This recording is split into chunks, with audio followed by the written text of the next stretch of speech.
You know it's this. Take a perk and a talk of that shit. Money swallowed like sis. Did it perfect in the kid. Got a billion who sang on my head. Look at better put on the road I just spent.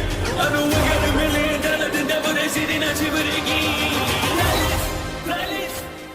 Hello and welcome back, fellow anime lovers, to MangaMuse. I am delighted to have you join us once again in the world of fanfiction and fantasy. This is the third part of What If Deku Meets Overlord? Special note, this fanfic is written and a masterpiece of lazyfrogofjustice on FANFICTIONnet. Do check and support the author too. Now smash the like, share and subscribe button for more. Also press the bell icon so that you never miss such great parts. Thanks for the introduction. Now let's dive into the world. Oh, is it my turn now? Well, yes, actually. Care to share a few things? Maybe one. Crust said with a humorous tone as the man smiled. The driver was about as young as he was with an almost similar build of body. He had a lighter blonde color of hair along with a distinct face that attributed a small scar that was on his lower lip. His hands looked calloused and worked over extensively, making his whole aura a curious thing towards the hero. Heh, you can call me Himuraji, sir. If you wish to know more about me, then I can share that I'm practically the oldest member of this group aside two others back in our operating center.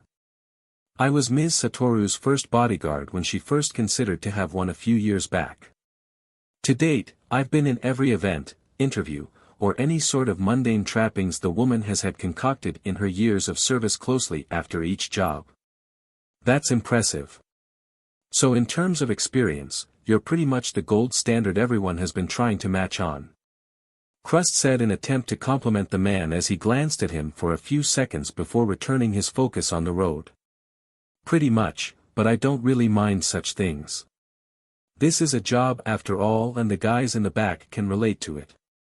He said as he then looked at the rearview mirror afterwards. Isn't that right, guys? An almost salute-like response was given by the others in the back after it was followed by some snickers of laughter. Yet at the same time the conviction and dedication these people had within them was to be impressed by. What was your occupation before this? Crust asked. Much like everyone else, was a police sergeant for about 2 years before taking this service.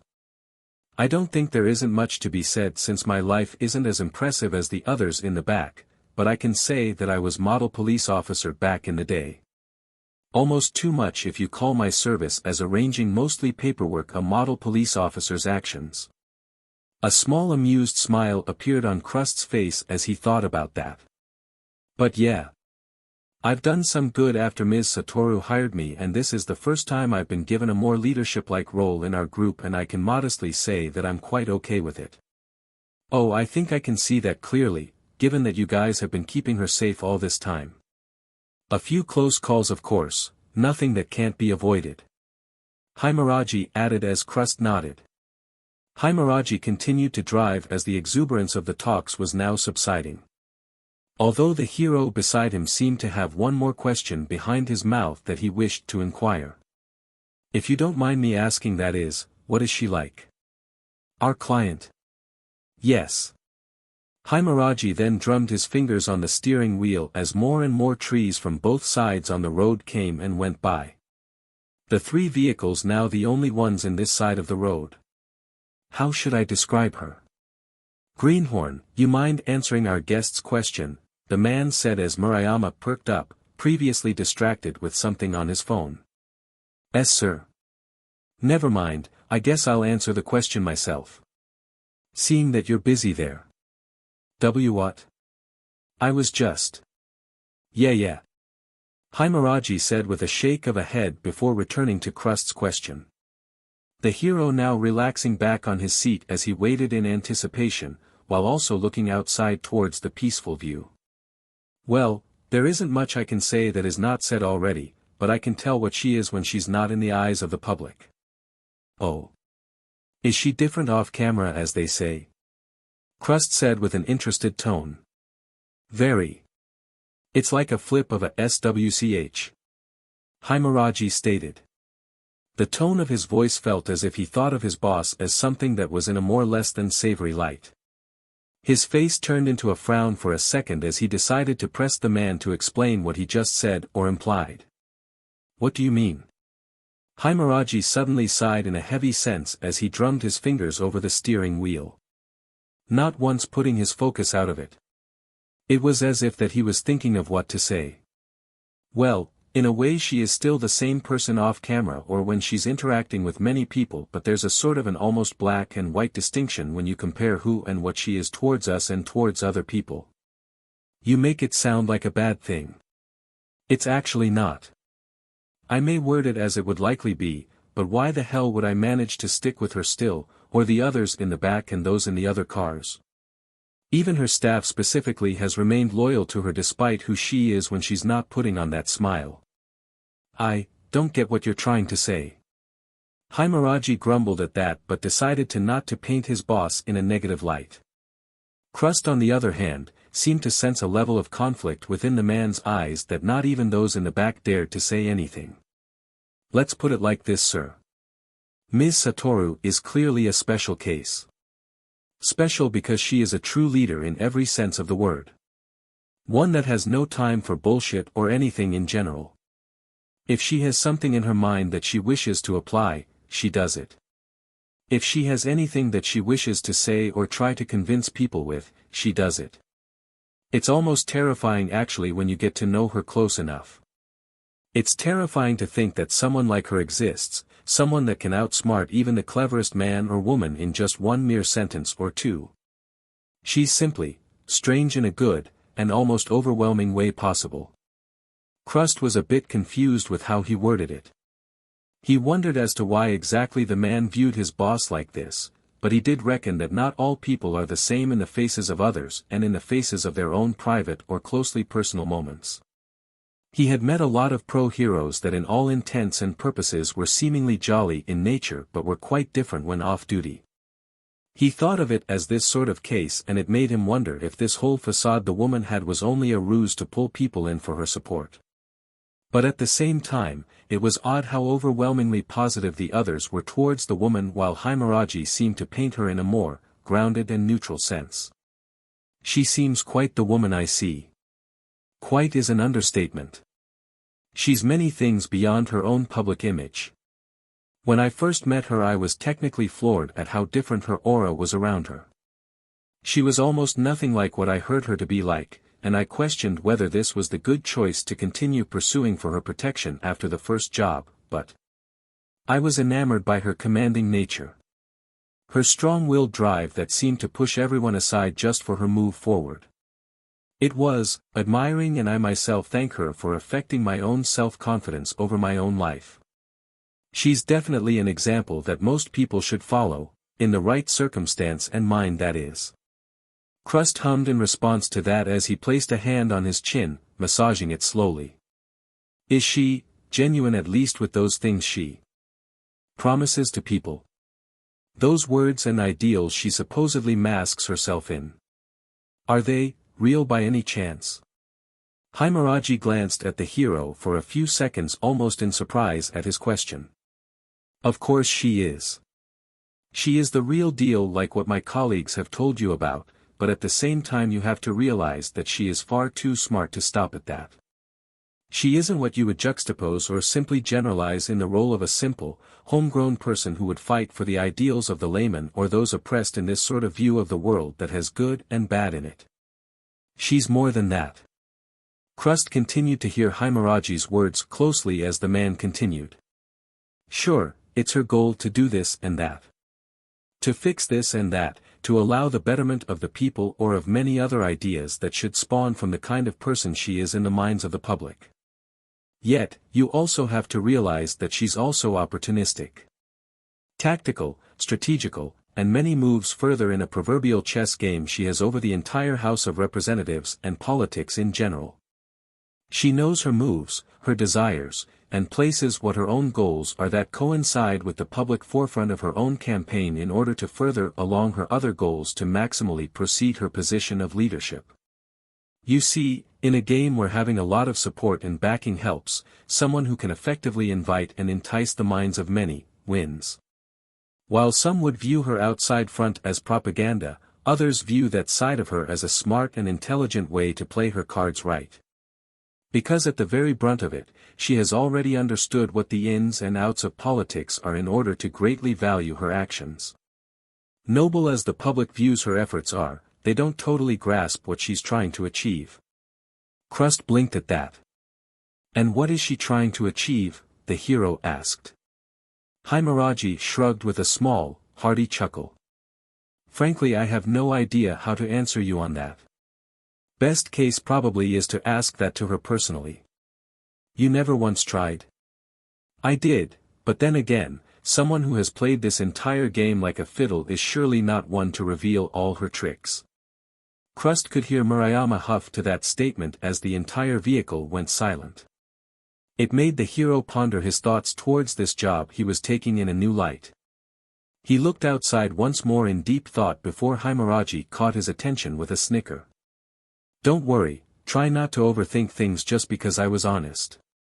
Just leave it at the thought that she's genuine with her promises and how she wishes to do things. This whole goal of trying to ask for your help is after all, her decision and plan. Crust managed a small smile of comfort after that. Apologies, you just make her sound like someone that's meant to be feared for a completely wrong reason after all. Himuraji suddenly laughed cheerfully at his words as Crust looked at him. Oh, you should. If she were something along the lines of a villain, she would have been greatly suited for the role. I can even go on to say that if she were a pro-hero, then her dedication alone may have made Endeavor a lot more grumpier than he is now. Overtaking that top 2 or maybe even in some miracle like the top 1 spot would be child's play with how her mind works. She's that good? Well then. I'm kind of excited to meet her now. A fruitful laughter was shared amongst them as they let the drive continue on in relative silence. A few conversations between the others in the vehicle was made from moment to moment, but it was all the more peaceful. At most, they minded each other's business. With even Murayama taking an interest in a video that was supposedly trending right now. With the Aoi Citri's controversial and vastly popular interview with a certain humanitarian that had now arrived in their shores. Crust had heard a lot about that interview lately, and coincidentally the woman known as Nia Dikeozini, the CEO of FATX International, was now a known collaborator of Ua Satoru. It made the entire talk with Himuraji a lot more sensible with how he described his current employ. This made him decide to try and talk to the woman even for a few minutes once they arrived at their destination.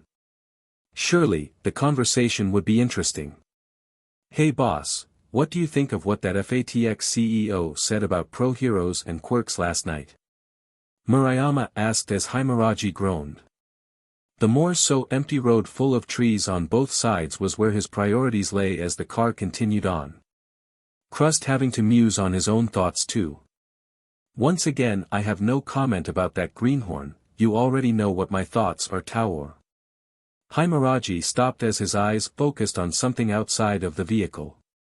Murayama continued to pester him but his eyes widened as he quickly tapped Crust's shoulder. The hero, who was taken out of from his own thoughts, looked at Himuraji before staring at what he was seeing. What in the hell is? Crash. An object was thrown at the windshield before any of the occupants within the vehicle could react. The entire windshield had cracked, completely obscuring the vision of the driver as Himuraji tried to regain control. Small pieces of glass got thrown everywhere, even hitting Keitase in the eye as he yelled out in pain. The car started to swerve after that significant knockback that caused the bulletproof windshield to collapse like that. The airbags of the car went bursting out from the impact as Himuraji's head got tampered into a whiplash, making him dazed as a result. Crust, who had regained some level of focus from the upturning chaos, saw and many others behind him that a bloodied and completely beaten body of a man who was already dead was what hit them. The body horrifically disfigured and torn apart, that the man's jaw was hanging only on one end with its face and skin showing the remnants of what looked to be someone that was half eaten alive. Tendons and muscle fibers were dangling from where his arms were supposed to be as BLD was now leaking into the interior of vehicle, droplets of what appeared to be drool and BLD was lashed towards Crusts as Kates continued to yell out in pain. So many things had gone wrong in an instant as Himuraji stepped on the brakes to halt the car into a stop. The others who were more able to cope as fast as they can had now activated their senses into haywire as their instincts flared up. Crust, who had quickly recovered, turned towards the others at his back in concern. "Is everyone alright?" Crash. The back of the vehicle was rammed as the rear window's glass cracked in a series of webs, making visibility almost impossible. It pushed Kiba and Kogarashi into the backs of the middle seats. The two collectively groaning from the impact as they struggled to prepare themselves. Kates tried to SCK in the pain as Murayama quickly tried to fish out the first aid bandages he had on hand. Panic was now rising to unimaginable levels as Himuraji touched the back of his head, feeling a sensation of wetness. To his worry, he saw his fingers dribbled in BLD as Crust shook his head from the concussion. Kogarashi. "Secoms DMN, was that the middle car that hit us in the back?" Himuraji said. Kogarashi scrambled to turn her radio on as Kiba looked at the now webbed rear window. He brandished his gun from the holster as he tried to see what was happening outside. Smoke being the one thing he saw, alongside with the middle car now stuck into their backs. Kate's eye is not looking too good. "We need to med. Evac him now," Murayama stated. Himuraji and Crust now quickly trying to remove their seatbelts. "Is it villains?" the hero asked as he tried to look out of his own window, blocked in full view due to the BLD and pieces of gray matter sprawled on it like a splash. Himuraji took out his gun as he wiped the BLD off of his lips. Kogarashi. "Comms. I need a status report. We have to ensure the VIP's safety first." Kogarashi, who was still trying to get through, could only look at Himuraji in stark fear. "Something's jamming the connection. I can't get a message through. Boss. I can hear gunfire outside." Kiba spoke out as his enhanced senses allowed him to perceive what was occurring out of the webbed window. "Satoru, we need to get her out of there," Crust said as he tried to open his door. Only to see that the lock was compromised due to the impact from earlier. With little debate over what to do, he activated his quirk, forming one of his shields to wedge into the door's lock. With a push he was able to break the dent that was stopping him from opening the door. "Wait. We don't know what's out there," Himuraji yelled as Crust pushed the door open. It forced out the car door out violently as visibility for the outside was now clearer. However, as soon as he opened the door, the hero then noticed that the entire clear road was now slowly being covered completely by a yellow-colored gas. Crust's eyes narrowed at that detail before his nostrils caught some of the smog, immediately making him cough as he covered his mouth. "Kogarashi, the gas masks. Get them out," Himuraji shouted as Kogarashi got out of her seat and opened the compartment under it. Himuraji then turned towards Murayama with Kate's condition as the man's eyes was now brandished with coverings. Coverings that were now splotched in red. "How's he doing?" "Bad. The shard seemed to have hit something vital. I can't stop the bleeding with what we have." Himuraji then cursed as Kogarashi threw them their gas masks. Crust, who was trying to get some visual in the outside, was having difficulty as the smoke was now permeating across the entire road, not just on the road itself but to the trees as well on both sides. It covered the entire place in a curtain of low visibility. He can't even see the second car clearly right behind them, but the sounds of something ominous was now surrounding the whole place as Kiba's call of hearing a gunshot was now realized. Kogarashi. "Once I open the door you follow along with Kiba. We need to secure the VIP's safety first on the second car and hightail out of there with anyone who's still alive." "Got it. Murayama, you're coming with us. You stick to Kates closely, understood?" Himuraji commanded as he put on his gas mask and tossing one to Crust. "I'll shadow you all as best as I can."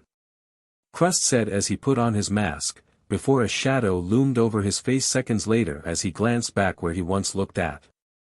His eyes lit up in surprise as a car, the third car, was being thrown at his direction. In a quick countermeasure, he raised his fists up as his shields formed on his arms. His upper body and legs buckled as he managed to make the vehicle bounce off. The impact making him stagger and lose his balance as he yelped in pain. He was stronger than an average, quirkless human, but a full-on car with weight doubled by gravity was still an issue for him. The car then crashed behind him as he fell to the asphalt, skidding his elbows as the vehicle turned on itself violently forwards into the smog as Himuraji and the rest inside looked on in shock. "Urk," he groaned as he stood up. He had no major injuries, just scratches, but the surprise attack made his arms ache slightly. Himuraji brandished his gun as he looked at the hero. "Are you alright?" "Why yeah, but whatever that was, I need you and your men to move," he replied as Murayama was helping Kates out of the vehicle on Himuraji's side. As soon as Crust regained his balance, another sound was heard from the smog. The yell of a man screaming in pain followed by what sounded like someone being dismembered in horrible, sickly wet-like sounds was heard. It was not just one but many others simultaneously. The hero's eyes widened in horror as a shape came out of the smoke. He raised the two newly formed shields on his arms as a splat sound had hit them afterwards. The hero could clearly see that blood was now trickling from his limbs as he saw what appeared to be legs and someone's waist removed haphazardly as if ripped from the entire body in half mercilessly now on his feet. The large intestine now dangling out of the stump that was now pooling in blood. It made him sick, bile now coming up from inner portions of his throat. The panic and disassociation of the moment coming at full force. "We need to move. Kiba. Run to the second car. Get the VIP and anyone out of there quick," he heard Himuraji's voice come out in the air as the hero looked at the stump in stark horror. "Sir. We require your assistance." Bang! An ear-splitting sound of a high-caliber weapon being fired from the smoke was heard as it grazed the hero's cheek and hitting the car in an audible crack as Crust's gas mask was now compromised. This took him from his daze from earlier as he multiplied his shields.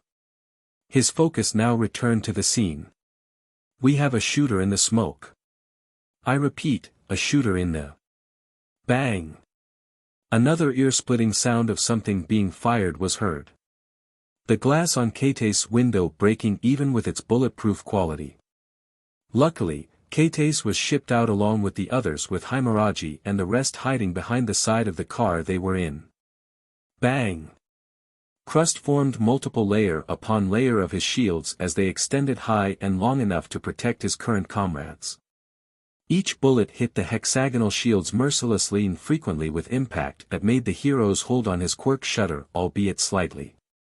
The defense he equipped was strong enough to keep things in place, but having no visibility at all and with the threat of something within the smoke palpable, they had limited choices to do anything of worth. Then another scream was heard. And another as more gunfire ominously flew into the air. Coupled with sounds of something being cut, broken or ripped apart was heard. It made the already panicked minds of those there in the scene to crumble further. The disorganization of everything and tactic of making them blind was making everything a risky and dangerous. "We can't move like this with a shooter spraying us bullets," Crust shouted out, trying to hold his breath in intervals as smoke was now entering his compromised gas mask. "Kiba hasn't reported back. We have to get the VIP out first if we're going to run for it," Himuraji said before they heard heavy footsteps of someone running was closing in on the hero. Crust's looked to his right as a large shadow loomed over him before it transformed into a "Comin' through hero," a voice called out before a mass of something red and literally bound by threads of muscle had crashed into him. His reflexes gave him enough time to conjure one of his shields to block the ram that hit him, but it broke apart and shattered into pieces as he was thrown out into the ground, crashing and skidding on the road as he felt his right arm being bruised from that impact. Crust shook his head as he looked in surprise at a large blonde man who had his body completely covered in fibers upon fibers of muscle threads loomed over him in an intimidating and horrifying fashion. He was wearing a device on his mouth and nostrils that seemed to keep the smoke out as the hero discovered what he was holding. His hand was grabbing onto what seemed to be a dead man, part of the security group from another car limply as he raised it. "Ah, you're one of those popular heroes. The shield guy." He bellowed as he crushed the man's head he was holding like grape as bits of blood and matter was ejected towards the hero's face. Crust, who saw it all unfold, felt his heart raise in rage as the man then violently smashed the body into the ground, making it splatter in broken pieces like fresh roadkill. Crust, who was all but acquainted with the group he was with, while not heroes, were all good men and women who were serving by the public's trust to protect a person that was important. To have them die brutally in this fashion made him furious. "You dare save the talk when you're dead," the mountain of mass shouted as he slammed his fist into the ground where the hero was. Crust jumping in the air just in time as the road caved in from the impact of his fist. Those fibers and threads of muscles making his strength 100 times more potent than his own. However, not to discount his training and merit as a pro, he brandished 2 large shields within mid-air and threw them at the brute. Before they hit their targets, their trajectories were altered as 2 potent gunshots from the shooter in the smoke was once more heard. The bullets making the shields bounce, hitting the car, and much to Crust's horror, one of them had hit Himuragi's arm, effectively cutting his hand off. He did not see it, but he heard the man's distinct, recognizable scream of pain as Crust landed back on the ground on his feet. His eyes widened as he opened his mouth in shock, the smog now entered his nostrils. He coughed as his vision faltered for a moment before the large mass of muscle grabbed the car Himuragi and the others were taking cover on with one hand and was about to slam it where the hero was. Crust tried to regain focus as he quickly formed a large shield in mere seconds' time and positioned it where the car was about to slam on him. The shield being strong enough to bisect the entire vehicle in 2 as the hero formed 2 more shields on both his arms to redirect the trajectory of the 2 halves. Said halves now landed between his sides in a loud clashing of metal as he covered his compromised gas mask with his left hand. His mind went into a frenzy. He could not win this if he allowed this to fight to be measured in pure physical strength alone. He had to get all his training and experience up front to get him out of this, as well as think of a plan to defeat the villain as quickly and as efficiently as he can. He was worried of the others, but he knew he had to hope and put his trust in them to get Satoru and themselves out as he tried to fight this villain back. But he also realized that this could be a distraction. There were clearly other attackers in the smoke and he was being peeled off from the group so that they would be picked one by one easily than if they left him with them. A clever tactic, which is why he had to find a means to do something with the brute he was now facing. Seconds turned into eternities as he realized that the man had slightly enough and possibly more physical strength to break his shields, as well as easily handle cars and crush skulls with relative ease. This was not a good indicator of how the scales tipped to his favor as the man looked at him with such intensity before. "Fight, you DMN coward. I'm getting bored," he roared as he charged towards him with both hands outstretched to try and grab him. To Crust, who was not at all the fastest hero of his profession, was still trained enough to hone his senses fast enough to react to such assaults within a flick of a dime. This allowed him to counteract attacks with enough proficiency, even if they were overwhelming in terms of speed towards the untrained man. But he knew this was going to be close, barely if being honest, as he quickly formed 2 medium-sized shields in his hands as he jumped in the last few seconds before the hulking mass of muscle was to grab him. He then looked at the man's face and slammed the 2 shields into both his ears. Ag. Fu. The hero then kneed the man's head off within the next few seconds as this made him bounce back on the ground a few meters away while landing on his feet. It pushed the 2 off in a good distance away from each other, which was the hero's plan. The maneuver was a gamble because if he was not fast enough to avoid those grabs, his leg or torso would have been crushed into paste should it have failed. The better contingency of course was to swerve to the right in order to escape to safety, but he had to disable this brute as best as he can. That maneuver was a straight risk to try and stun him by hitting both his ears and head in a concentrated attack. That was what he was gunning for in order to try and put the man down. Exchanging blows would not be an option if the enemy could break through his shields with enough force. He grunted as the large man tried recovering from his momentarily stunned situation. He held his hand as the ringing intensified. The hit to his chin was strong enough to shake his head, but what made him stunned was the ringing. The large man then charged with his right fist, about to punch the hero with everything he had in a fit of anger as Crust readied himself, compounding shield layer after shield layer in his left hand while readying his right in another gamble he was going to try. Time was at the essence, and after hearing the familiar cries of the security group somewhere in the smoke where an exchange of gunfire was being made, he could not afford to prolong this further. "You son of a..." Gritting his teeth, he angled his compounded shield arm towards the incoming fist. It then impacted the shield just barely as Crust allowed the strike to only glance or make it bounce off the surface of his defense.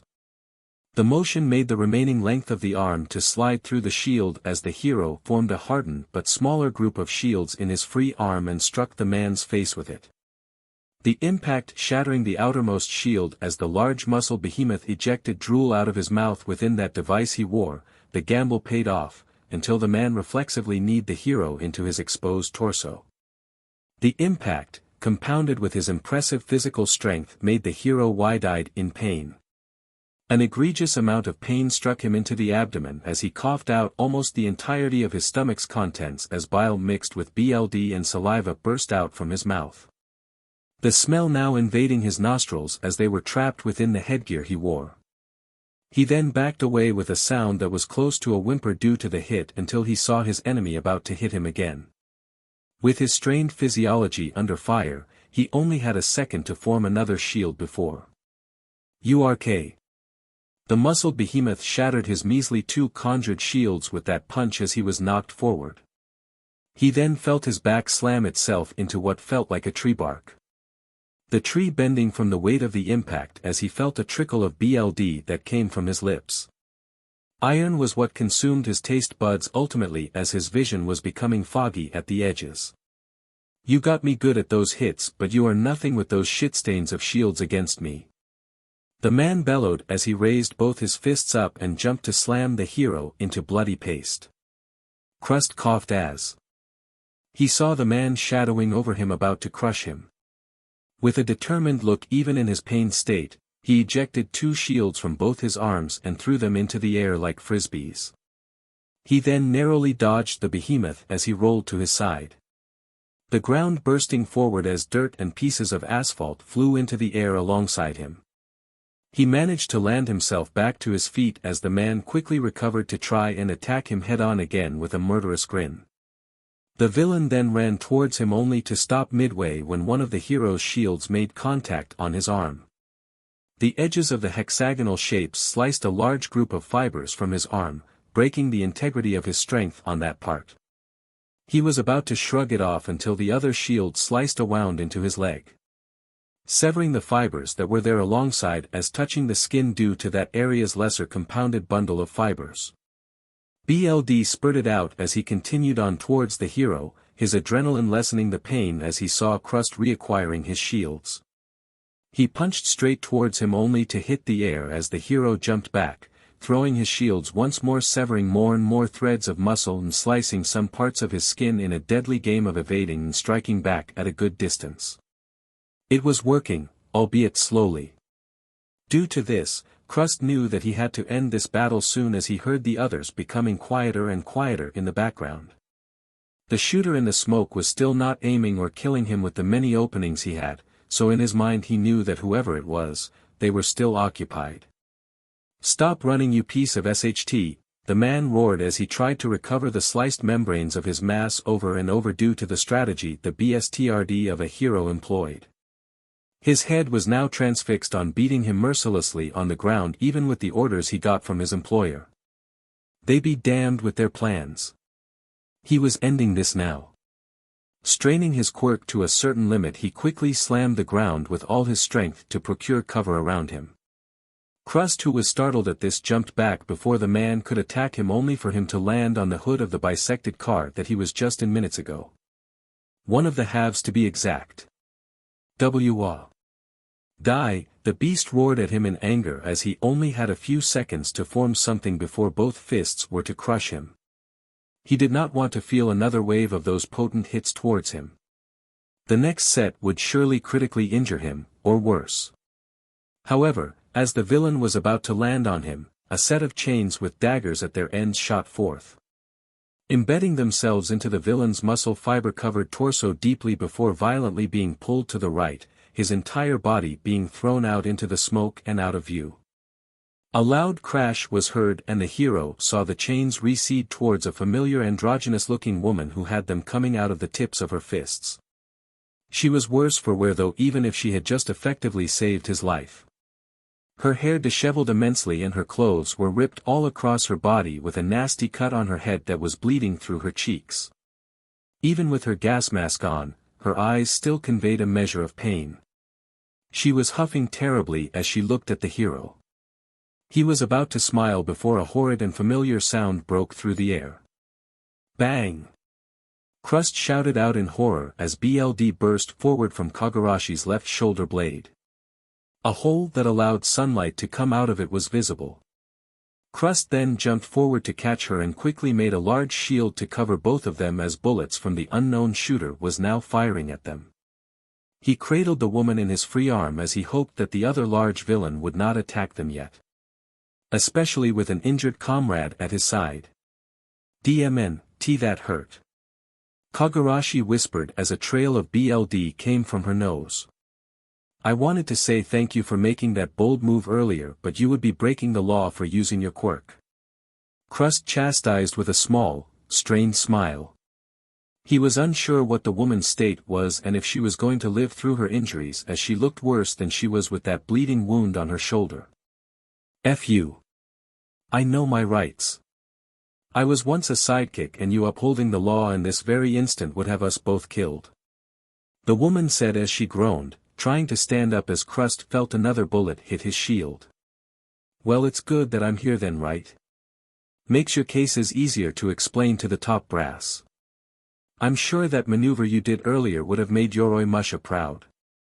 F that old man. He would have called it sloppy. Ugh. She groaned once more as she covered the painful sensation of the wound leaking BLD out of her. Crust's smile to try and alleviate their situation vanished quickly as Kogarashi looked pale and nearly spent with her condition. The woman then glared at him. Don't go sad on me, hero, whether I die here or not is not important. We have a job to do, and I was only able to get to you with that assist with Kiba's help. Kiba? Where is he? Dead. Shot through with the head. His quirk blackout was not able to reach the shooter in time to blind him. I took the risk of running towards you as the shooter tried to kill me. What about the Look out! Kogarashi said as she pushed them both away. The muscle behemoth crashed towards the car, the woman's action narrowly saving them as the car was thrown away. They got up as the hero maintained his shield. The shot still ringing into the air. The chaos still continuing. Where are the others? Crust said as they heard those heavy footsteps approaching them. Himuraji and the others managed to drive the second car with Satoru out of its stuck position. I've been ordered to get you there. Her safety is the top priority, and you being there is tantamount to that assurance. DMN it, but I can't just leave that muscled brute. That's why I'm here, you idiot. Kogarashi screamed as chains once more appeared on her arms. Her demeanor changed to that of being injured, to that of a person that had now accepted her fate. No. I am not leaving you here. Crust angrily said before a large behemoth appeared from the smoke. The edges of his vision worsening. The focus of his mind towards the fight itself and the adrenaline coursing his body had stopped him from being aware that his gas mask was compromised, and almost a hairpin left before breaking completely. Slowly the effects of the gas was now taking hold. His gamble earlier of hitting his opponent's face was also to try and break that device on his mouth, but it was more durable than he thought. Now, seeing that Kogarashi had come, she implied something that he did not like. "You have no choice." Bang, bang, bang. Gunshots peppered his shields continuously as Kogarashi now readied her chains as the large man laughed amusingly in the smoke. 2 against 1. Matters not when you're all so weak. Kogarashi then grabbed his suit by the neck and made them see eye to eye. "Do your job. I am not the priority here, you know who is, and her dying is not going to amount sht even if I live," she angrily said as she then pulled him closer and threw him away from her. Her strength fairly strong enough to push him away at a good distance. Crust landed by his back as he scrambled by his feet, seeing Kogarashi dwarfed by the large villain as she made a fighting stance despite her pain. Their eyes met once more as Kogarashi glared at him. "G.O., she screamed as Crust mentally cursed himself, knowing that she was right. He then hightailed into the other direction to try and find the second car within the smoke as he heard the sounds of chains being lashed and heavy impacts being cast in the background. Laughter and gunfire peppering his shields as he ran. He knew that the woman had no chance and she was willing to give her life for him. Damn it was supposed to be him. Why can't it be him? He knew the answers to those questions, but he trudged forth. His arms and body flaring in anger that the effects of the gas were somehow slowed by the immense adrenaline his body was pumping due to his fury. He loathed this situation. Those people were all good men. Men and women who were in the service of something honest and clean. Despite their different backgrounds, they were all doing this for the greater good. They were not pro-heroes, but they did their job in the same vein and clause. It pained him to leave them like this, and the many others that were now dying due to this ambush. May questions invaded his mind as to how this all came to be, since this whole ride and job was discreetly disclosed from the public, with only them knowing that she would arrive at the venue sometime today. Nobody even knew outside of the security group that he was involved. This ambush, this hit, was clearly not random either. It was all planned. Involving villains and people that would directly overwhelm and take out Satoru or kidnap her in the worst way possible. He gritted his teeth to that as he now felt being lost in the smoke. The now faint sounds being the only measure that guided him. He had to save Satoru. Otherwise those who spent their lives here to save her would be in vain. Her death would ruin the population completely and would demoralize society altogether. He knew that the others were just as important, but losing her would undermine the efforts they all took to keep her alive. Begrudgingly, even if his heart resented it, he would need to make the tough choice and do everything in his power to get their objective out of here. With another cough due to his compromised gas mask, he ventured forward as he heard gunfire not only from the shooter in the mist, but gunfire from small arms weapons that his fellows had on them from earlier. It gave him a jolt of hope that he was closing in as his taxed legs felt the weight and pain from the strenuous acts he had been doing earlier. Keeping up with that large mass of a man took its toll, and while not encouragingly serious as of the moment, it would and could still prove to be detrimental for later. His mind then wandered as he thought about their location. This was the mountains, close to the wild pussycat's domain, yet it had been minutes since this whole ordeal had started. Why had they not responded yet? Or better yet, why were? Rarg, a blood-curdling stream that rattled his senses, struck him along with a man that had a grotesque, abomination-like appearance appearing to attack him from out of the mist. The hero was barely able to put his defense up as the abomination of a man that a jarring set of limbs growing from his head and stomach lunged over to him. His teeth in different sets and kinds and were yellow in color as bits of flesh and blood dripped from them, accompanied by what seemed to be drool. Inches before it hit him, a knife was thrown from his left, hitting and embedding itself into the abomination's head as the hero pushed it away before its body went limp. The odd monstrosity of a quirk user landed on the ground twitching as out of the smoke came another familiar face and a bloody stump of an arm that was accompanied with it. "We need to move." Himuraji stated as he grabbed Crust by his shoulder with his remaining hand that was holding his gun. He looked worse for wear as the shield hero conjured a multitude of shields to protect them from the still unknown shooter in the smoke and towards any other villain that would come. He then saw that Himuraji's stump was only covered by what remains of his current suit. Haphazardly thrown into a tight bandage, but the hero could see that the man had lost a lot of blood too much for comfort as his face was pale and his breathing ragged. His gas mask having a crack directly at the center as he began to cough every now and then much like him. I apologize for leaving you back there, the DMN brute they threw at me never gave me the chance to help. The hero raggedly said as they ran to where Himuraji was guiding them. Save it you. It doesn't matter now anyway. You're here and as bad as this all looks, you're our only shot to salvage even a lick of this back. Crust nodded at those words as they ducked. A ray of blue was fired on their direction to which he reciprocated by discarding one of his hexagonal shields and redirecting the ray back towards the user who had yelled out in pain across the smoke. During that very instant Himuraji stood up and shot another incoming villain in the chest who was holding a slew of organic bone-like swords towards them. The villain fell to the ground in front of them in pain from the shot before Himuraji, without hesitation aimed for the man's head and shot his pistol. Bang! The villain went dead instantly as Crust flinched at that almost expressionless action of ending one's life without any sort of hesitation whatsoever. But it was quickly dispelled when he saw Himuraji's eyes meeting with his in a non-verbal understanding. The issue grew as footsteps of people running towards them were now being heard. The duo readying themselves. How many are there? Crust asked as they continued to run with him being the shield of their escape. Another villain appeared from the mist with an acid-based quirk but he quickly took care of it with a few hits.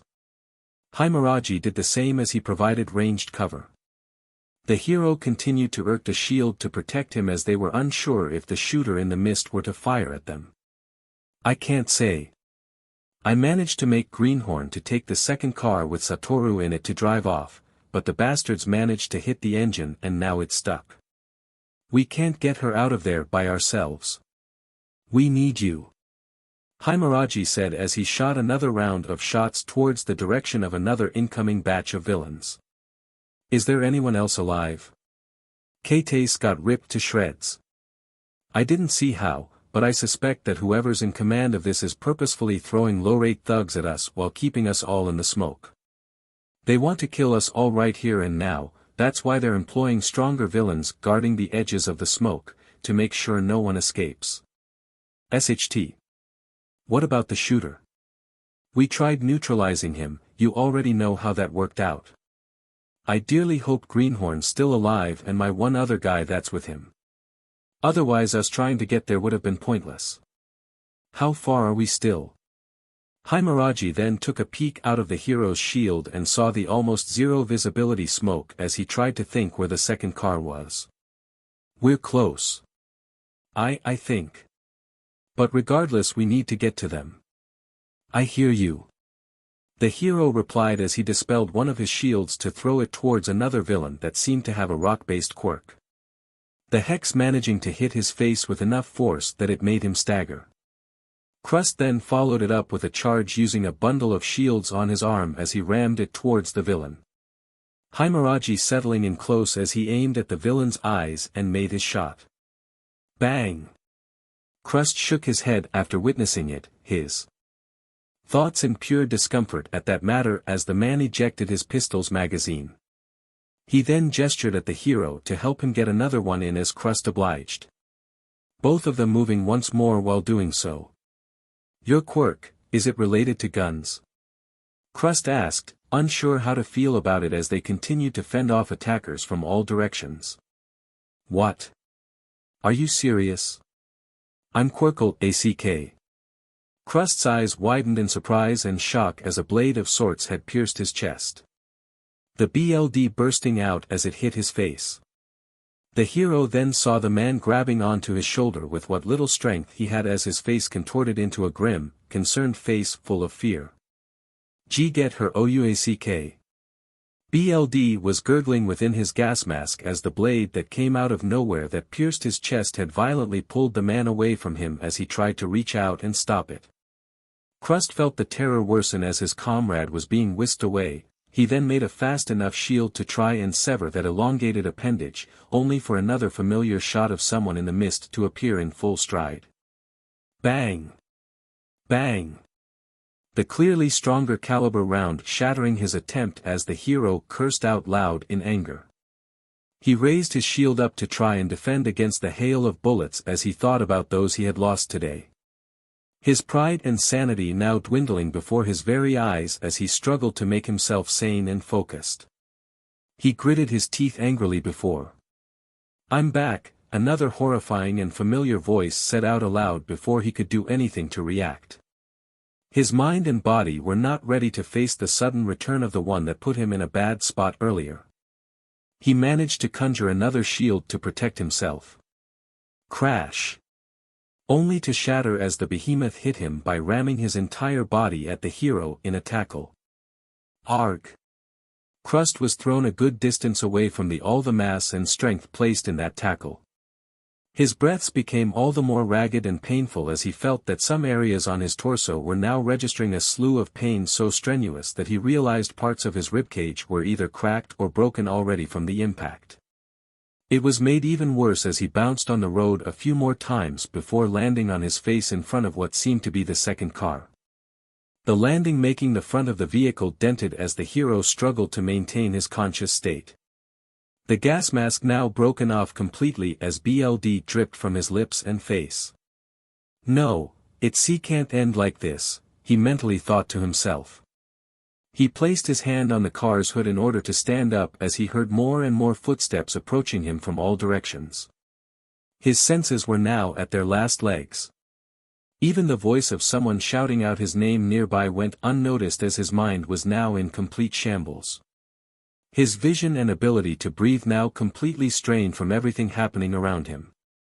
"I must not. Ha ha ha ha ha ha ha. I ain't done with you yet, you son of a beach. That lady earlier put a good fight. Had I known she was a woman I wouldn't have had to smash her face in like paste. But now, since you're here I get to enjoy this little job a bit more than I have to." Crust then felt something grabbing onto his hair forcefully. The pain of each hair strand being pulled up made him gnash in pain as he tried to stop it, only to be lifted up and slammed into the hood of the car. Laughter was what he heard. Laughter that was relentless, unbridled, and completely insane in every inch of word and tone. Alongside that was the feeling of his face being smashed into the hood over and over again as his senses slowly and surely were being drowned out. It continued to do so before he heard a scream. His breath was close to wheezing as the sensation of his hair being grabbed vanished. He managed to scrounge enough strength to stop himself from landing face first into the hood again, as he tried to blink in order to clear his vision. The multitude of bruises, scars, and many other injuries now taking a toll on him. His adrenaline now fluctuating on keeping him upright and well enough to continue fighting. Things had now turned dire as within the chaos he realized who it was that screamed. It was Murayama doing his best to try and stave the villains off of him. Only for those villains to completely swarm him seconds later. And then, there was only silence. Murayama was overwhelmed. Beaten. He was unsure if the man was dead, but it broke his spirit further. His pride of being a top pro hero had now all but vanished. His guilt now wearing him down as he could have saved them all. He could have done something, he could have. What could he have done? That was the question that lingered on his mind as he noticed the smoke dissipating and the group of thugs stopping as the large beast of a man took Murayama by the arm and looked at the hero. That's when Crust noticed that the man's other eye, which was not mechanical, was now bleeding and completely closed. Murayama had somehow saved him by shooting the BSTRD in the eye. But it was a fruitless endeavor as a quick snap was heard and Murayama fell into the middle of the road, completely dead. Anger boiled within him. But his body was no longer willing to fight out. He could only settle on his spot. hoping that by some miracle for Satoru to escape while the eyes were on him, or if someone would to come and save them all. It was almost ironic. A top hero needed saving. The press would go wild. Then again, was this part of these bastards' plan? He then saw that a good number of about 16 individuals stood over him. For in particular that seemed to be the more capable and deadly ones. The muscled brute, a man in a straitjacket with his face covered and his teeth exposed, teeth that grew out of him like bladed appendages, a man with an electric-based hairdo wearing a red jumpsuit, and finally within a certain distance was a boy. The person was short. Wearing all black with a multitude of gear hanging around his body, but what completely made the hero all the more surprised was that he held a long, powerful sniper rifle on both hands. A trademark gas mask covering his face entirely and that yellow smoke coming out of his own body in person. It made his mouth to fall agape as the smoke disappeared slowly, revealing that it was still daylight within the afternoon and that the entire ambush had only happened in an excess of a few extended minutes. He then saw bodies around them, mixed with the many faces of the comrades he shared and talked with each other as they lay limp on where they were situated. It seemed like they managed a good enough fight to kill and maim most of the villains he now saw before him, as they were all damaged in some way or form. Some worse than others, but the more powerful ones still remained intact, even if they were injured in some way. But what could he do? He was alone now. His body close to tatters. His strength now in its last dredges. But they were all focused at him, meaning that they had not taken their hostage yet, or killed her. His pride was now gone. His spirit now broken. Until he remembered what his now dead comrades said earlier to him. It reminded him of why he was there to begin with, and why he was called to this job. Why he had been a top hero. They were all watching him. He was unsure of the reason why, but he had to fight. He had to do his job. He was no coward to let this be the last of him. He was no coward to let the ideal that he fought for to just die right then and there without him doing the best he can to do so. Himuraji and the others, they all died just to make sure their job and loyalty to the person they valued was given back in full. He would do the same. He knew, and felt that Satoru was watching, and he would not let her stray into hopelessness if he can still fight on enough to get them out of here. The villains watched as he tried to slowly make himself stand up. Shaken and wounded to the extent, but bold and determined to do one last hurrah of his ability. His face now turned into a smile that he was known for. The smile that the shield hero crust was forged from. His will made into iron as he raised his fists up. Ready to do battle. Ready to give everything that he had, before he charged into oblivion. Yelling with all strength that he had left. It did not last long. He managed to injure and incapacitate the group of villains to a remaining number of 10. But it was futile. He now lay motionless on the middle of the ground as blood pooled around him. Bones broken in many places and his body wilting towards the doors of death. The man known by the name of Muscular was bleeding all over with the blitz that Shield Hero managed to give way to everyone a minute ago. However, he was still in full shape, albeit with his vision now endured significantly as his mechanical eye worked in full stride. His smile was gone and so were the others except for the kid in the mask.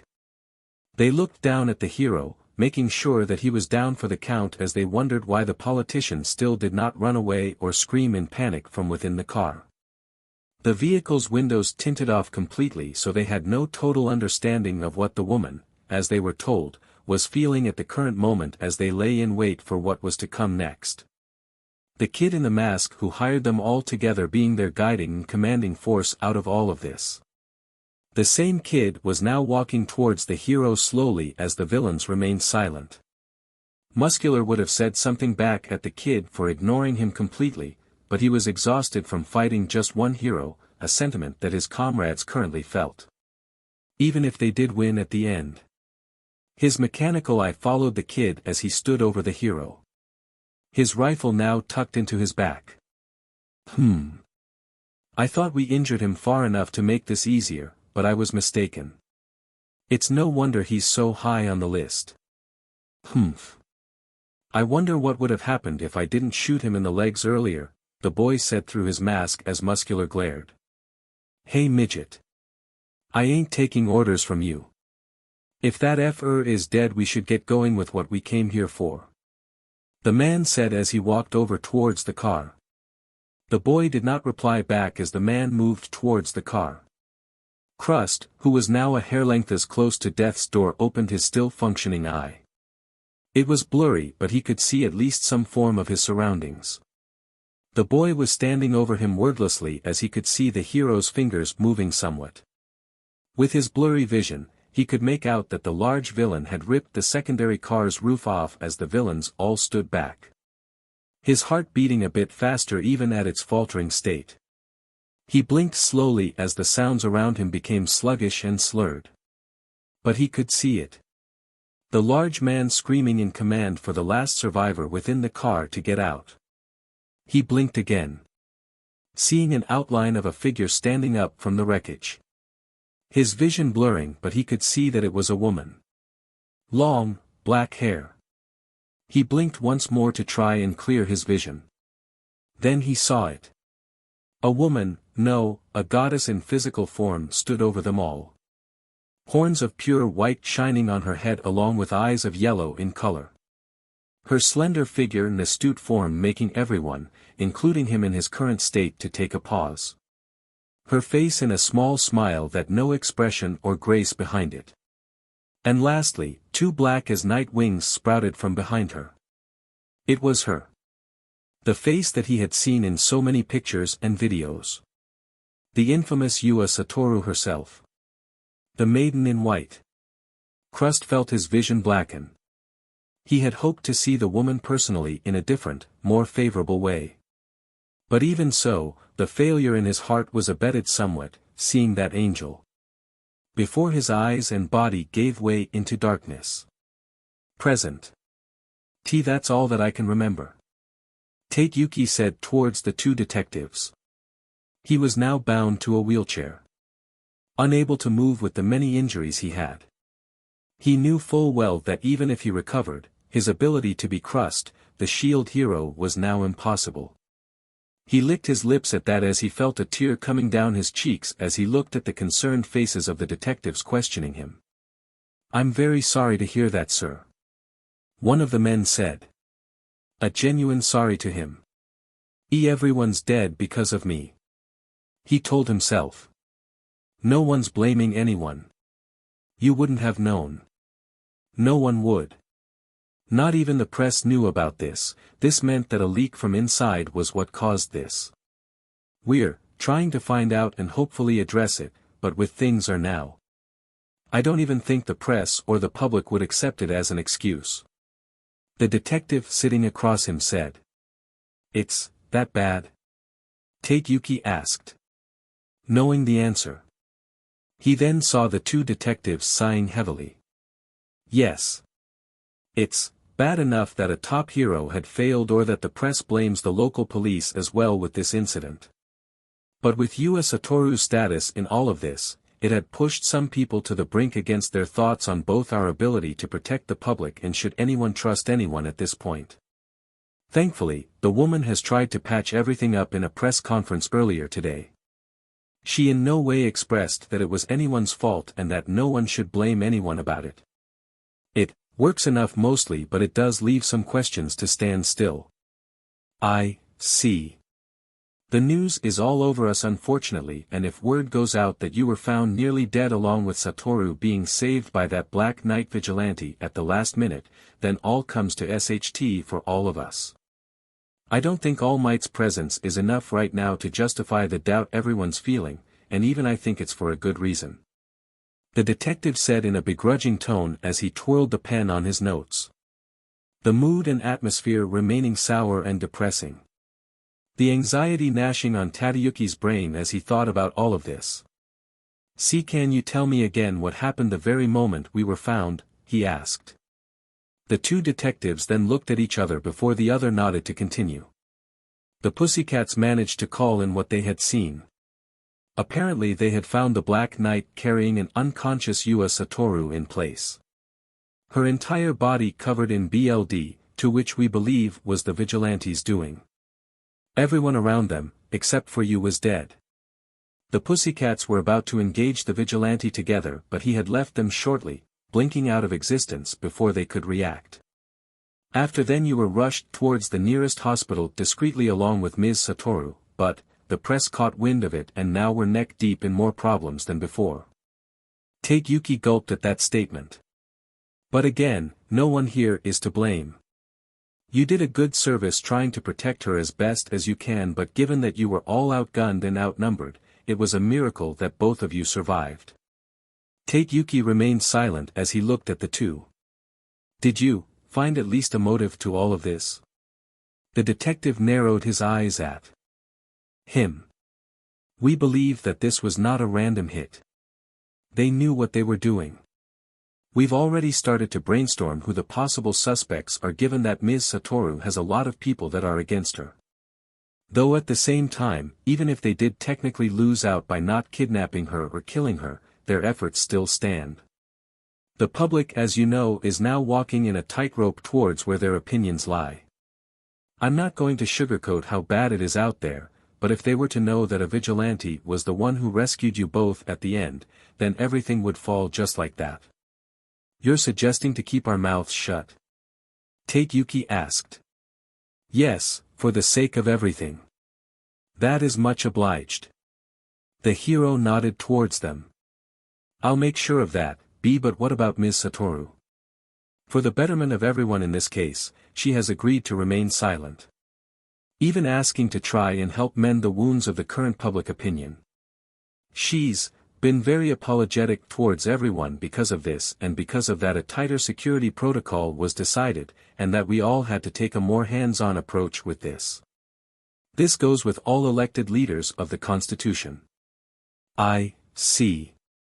The detective saw the man's look and understood it, a frown appearing on his face as he looked at the broken hero after everything that happened. This was smaller and less damaging than the Gehenna incident, but the mere fact that this was still a large blow to everyone's morale spoke degrees of why this was a large problem to begin with.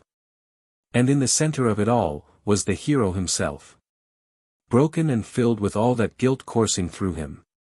It was worse to the two detectives knowing that the hero before them was one of the friendliest and most approachable of people within the occupation, and seeing the aftermath of the security group he was acquainted with surely left a scar within him. One that he was sure to embody for the rest of his days, along with his crippled situation. Sir, this was not your fault. The detective said. The hero did not respond back as the two detectives, one of them being Sansa, who was watching in the sidelines, looked on in pity and remorse. The day extracted an immense toll, and even though this incident happened almost 2 days ago, it still took its root as something that stained everyone's image moving forward. To think that a day like this would happen even with All Might's presence was possible. The two detectives, acknowledging that nothing else would be said or needed, had thanked the hero as his associates from his agency escorted him out. With nothing else to take, the two detectives stood there in silence. Arms crossed and stress piled out in the worst ways possible. Sansa scrounged his face with a heavy sigh as he thought about what was happening lately. We have to ask the top brass to double up everything. The other detective sighed all the same. Who says that they aren't doing it now? With that FATX lady in country, I'm sure they won't want this to be a major issue that needs the help of people outside. With Satoru's situation jeopardized like that, I don't think they would let something like that to slip up once again. International incidents as it stands is not something the people up top want to stress themselves in. Sansa hummed in response. I agree, but where does that leave us? They let the question to hang in the air as they thought about it. The rising cases of crimes on the horizon, vigilante sightings left and right, a divided public, and worst of all, paperwork. Lots and lots of paperwork. Things were turning up for the worst, and they both had a feeling that there was more yet to come. Hopefully, that was not the case. A slew of bright lights and reporters scrambling for a few words was not a new situation for the hero. However, the mood and reason for such attention was what made him silent. The police had escorted him along with his staff towards the car as the crowd of not only the press and a few angry people had met them at the entrance of the police station. He said no word during that time. Even as he was now sitting at the back of his car alone with his agency's staff accompanying him, he still looked pale and in solitude. He looked at his reflection on the window as he remembered the events leading to where he was now. His mind continued to ponder on those thoughts, before the person sitting next to him asked for his attention politely. The hero then turned his head as he saw his secretary, a man with a concerned face on, was carrying a cell phone in his hand. It seemed like a call was waiting for him. He reached out with the only arm that was functioning and took it into his ear. A voice coming out of it as he looked at his reflection. "Am I speaking to Crust, the shield hero?" a voice of a woman said through the phone. "Why yes, that is, me," he said in a low tone. "Your orders are already given. Play your role to its fullest, for the will of the Supreme One is at stake," the voice commanded as Tateyuki looked at his reflection. And what he saw for a few seconds was a faceless entity occupying his reflection. Pale-skinned with only 3 holes appearing against the surface in a hollow disposition. No one in the car had noticed it as it was a passing glimpse that vanished within a blink. Tateyuki then nodded. "I will, thank you Ms. Satoru," he replied. "Good. You may report to me directly whenever something happens. As you are now, I wish you the best of luck," the woman said before the line was cut off. And the man who was, supposedly Tateyuki, looked out of his window and watched the passing streets in silence. If he could smile in pride right now for the mission given to him, then he would. But he allowed his cover to remain. Everything was indeed for the Supreme One's name. He sighed in comfort as he looked at the surroundings. A green-haired boy who was running past across the street being one of the things that caught his eye as he settled in with his new identity. His new purpose.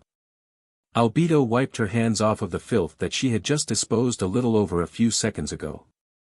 These lesser beings that remained at the end of her small operation were still flies in the face of someone like her. They proved more as an annoyance than a hindrance as she finished off the last of them with her bare hands. Her minions who had just materialized the mere second she was over was now cleaning up the scene. Readying for what was to come next. She thought about her plan and how it went smoothly after the evangelist girl appeared on television last night. Surely the cards and pieces were now ready to move into the next stage. With her presence here assuring another blow to these pitiful beings' society, it made her relax a bit to know that the stage was slowly being set for what they all had in store.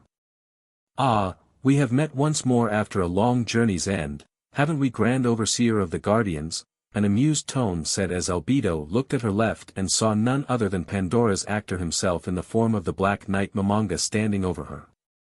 A gate, standing in the background as minions came over to help with the scene they were trying to create. Albedo on the other hand felt a frown coming onto her face as she was now speaking towards one of the more interesting personas within the tomb. Her annoyance aside, she considered her MSTR's creation as one of her closest confidants, and surely his presence had brokered such a large impact upon this place that she was willing to reward him in some manner of form. Maybe a rare treasure or two that he seems fixated in this country they were now in. Pandora's actor. I apologize if this took longer than expected. Your brat over there had outsourced this hit with players and fools that were far too slow for my taste. Any more longer than that, then I would have dealt with the issue accordingly, since we do know that one of those feline-wearing rabbles has the quirk that helps her detect presences within these mountains. The doppelganger nodded towards that, but they both took a glance at the small boy in a gas mask waiting for their commands in full loyalty. He was the only one that Albedo had spared, as he was the one tasked to be the direct representative of the one that orchestrated this hit to take place. Oh, come on now, my little sire has done a good job hurdling those humans as best as he can. I'm quite proud of him after I found him a little over a year ago. He has progressed a lot in his training, along with mastering that quirk that he has. He has proved invaluable in my operations, should you need to know that of course. The doppelganger amusingly said as he gave a wave at the boy. The boy in question nodding back as he held on to his rifle. Your FTSH over his choice of wear aside, I think I will praise him for speeding things up a bit. His quirk however, I do agree to be useful. Albedo stated as she then looked at the corpses of the dead villains across her. Some of these rabble unfortunately do not seem to have useful quirks. An exception on some, but I want you take the muscle-bound cur and the electric light bulb to Demiurge's territory. Their quirks should be useful down the road. The rest you can leave here to rot. Marvelous. But what about the hiccup we have to face right now? Pandora's actor asked. Albedo then turned towards the dead pro-hero that was a few meters away. TSK. The fool put up a good fight at the end but was still weak to survive. I had hoped he would live since his presence would surely add to what I had planned, but he succumbed to his wounds before I could even finish here. HRM, what a waste then.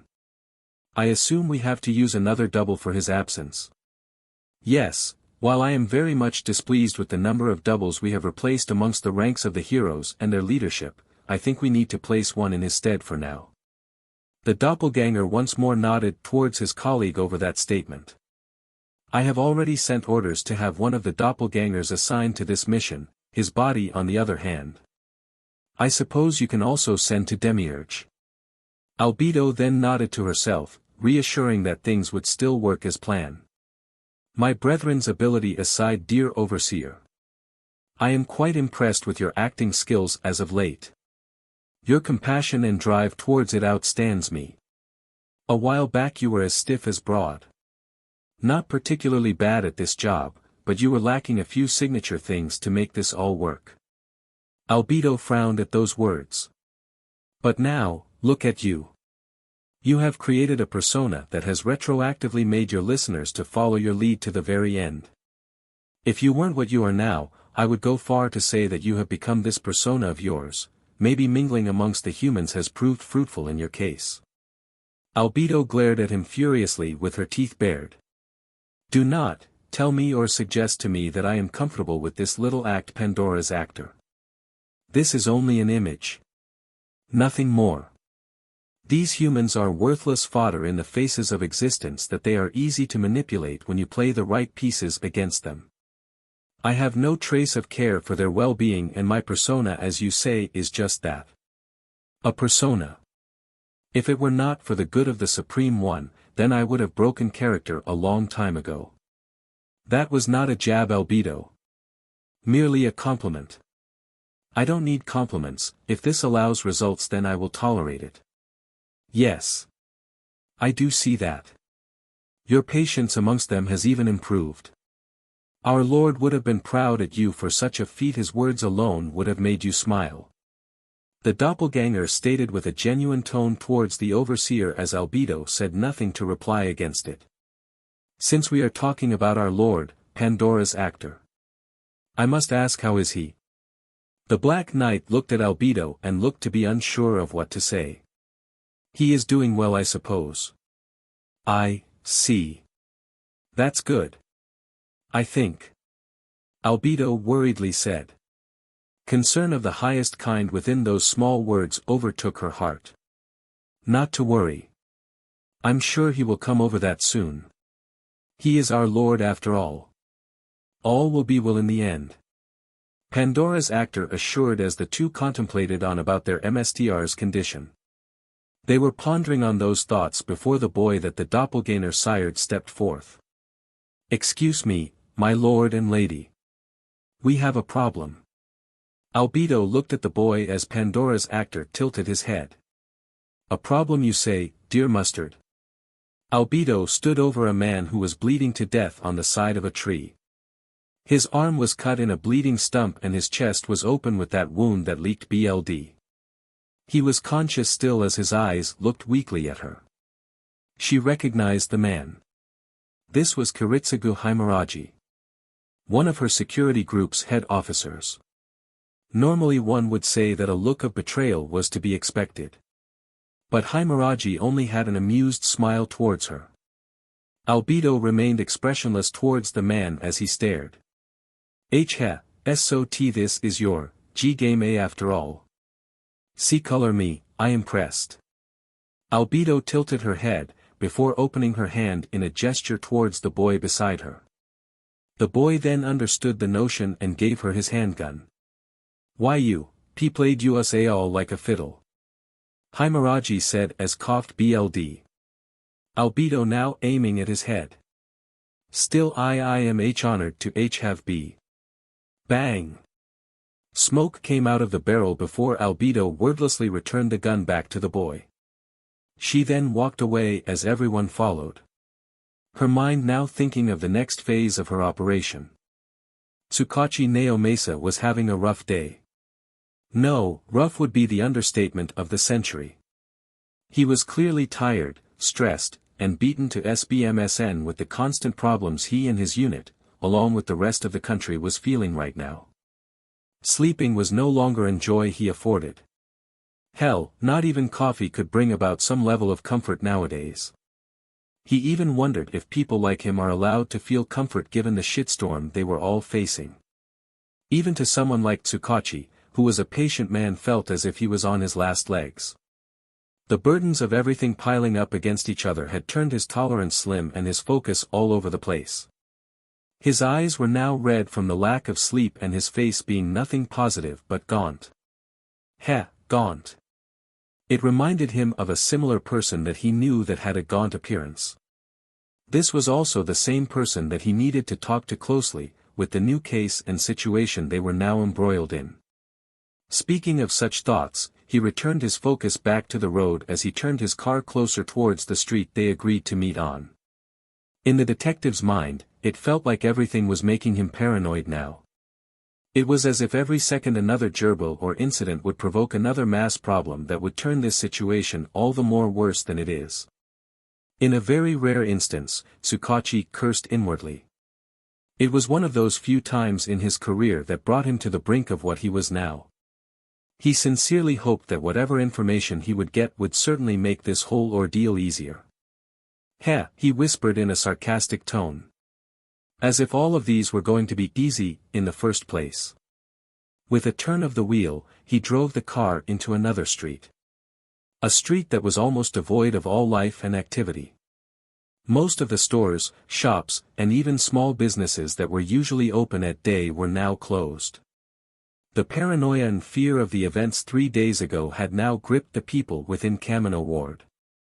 The very air of the city itself had changed into that of a drought. Almost no one and nothing had now existed to walk the streets of the once bustling city. Surreal fear and anxiety being the very air that everyone breathed should they dare to enter. Of course, there were still a medium number of people that did still go back to their day-to-day trappings.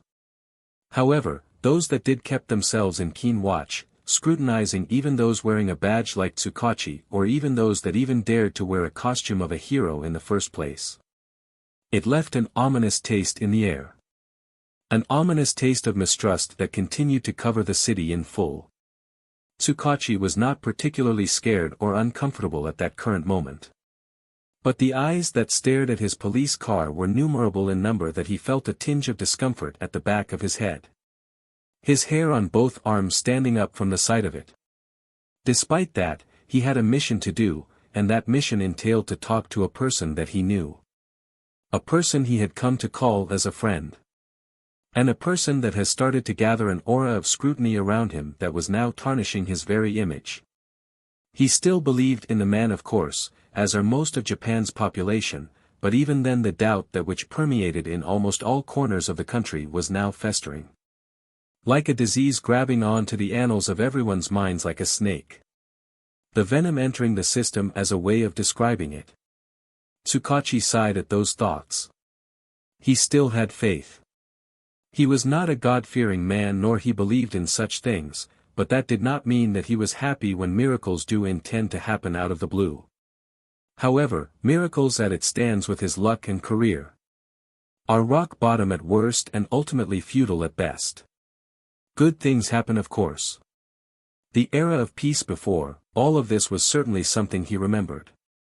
It was less chaotic, less problematic, and less stressful.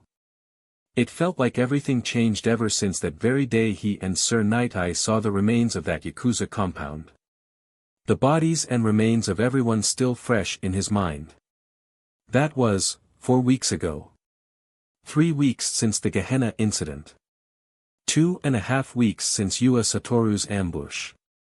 And now, 3 days since. SHT. He cursed as he drove across the remains of a pulverized building a few blocks away. All of this happened in the course of a month or so, all of them tied very much closely together. And that did not even account the cases off-book. The vigilante risings, the premature deaths of some violent gangs and criminals. The remains and killings of unknown groups of people. The amounts of villain groups and thugs emboldened with all the uprisings. Hushed rumors of various things in the underworld. And so much more. They all sprang up like an infectious plague after that night with Sir Night-Eye. A series of unconnected acts, possibly still interconnected across a figure of days closely knit with each other. It hurt his head trying to think about it. About all the loose ends and dead ends they encountered with the overwhelming number of cases gnawing at each other apart. It was horrifying. Like the tinge of human sanity was now leaving everyone inch by inch. He then hit the brakes slowly as he parked the car at the side of his destination. A gaunt man that would be the symbol of everyone's plight and problems was now there before him, standing in wait. With a wave, the said man walked over to his car and leaned towards his window. Knocking at it politely as Tsukachi opened it with a push of a button. "Morning," the man said, his long, blonde hair waving slowly in the wind that had just passed by. His face while gaunt and weary conveyed a friendly smile. Tsukachi, even in his current state, managed a smile back as he unlocked the door for the man to enter and sit beside the driver's seat. The window was then closed back in a few seconds as the two went silent for a few more before sighing together heavily. "Bad day?" the blonde man asked as Tsukachi managed a small laugh. The thin blonde man, known as Toshinori Yagi, managed a hearty laugh as well as he settled in his seat. The two and their unspoken friendship filling the void of nothingness as Tsukachi tried to refocus himself. "I suppose telling you that I managed to make dinner last night was better than saying I didn't sleep at all," the detective stated as Toshinori looked at him with a small grin. "Ah, so it's a conjunction of the two. Having a simple bad day coming from your mouth sounded generous than what you implied and suggested to me." Tsukachi hummed in agreement. Toshinori tapped at his fingers on his legs as he looked at what was in front of them. A few cars roaming about and a few people exchanging looks at them as they walked close by. "So, are we going to do it here? Or are we going somewhere cozier to make this easier?" The detective slanted his lips as he thought about that. He had breakfast, but that was hours ago. His pay was also in a tight spot right now, but he could manage something down the line. "You up for some udon?" he offered towards Toshinori. Sounds good, I guess." "Are you, by any chance, paying?" the man jokingly said. It gave way for the detective to snare an incredulous look right back at him. "Are you serious? Aren't you the one with deeper pockets?" Toshinori laughed as eventually Tsukachi joined in. It felt good to laugh. To make jokes. Such a nice feeling. As the moment passed, the two once again shared a sigh. "Udon it is then," Tsukachi said as he turned the key of his car to reignite the engine. As soon as he did, the car roared back to life.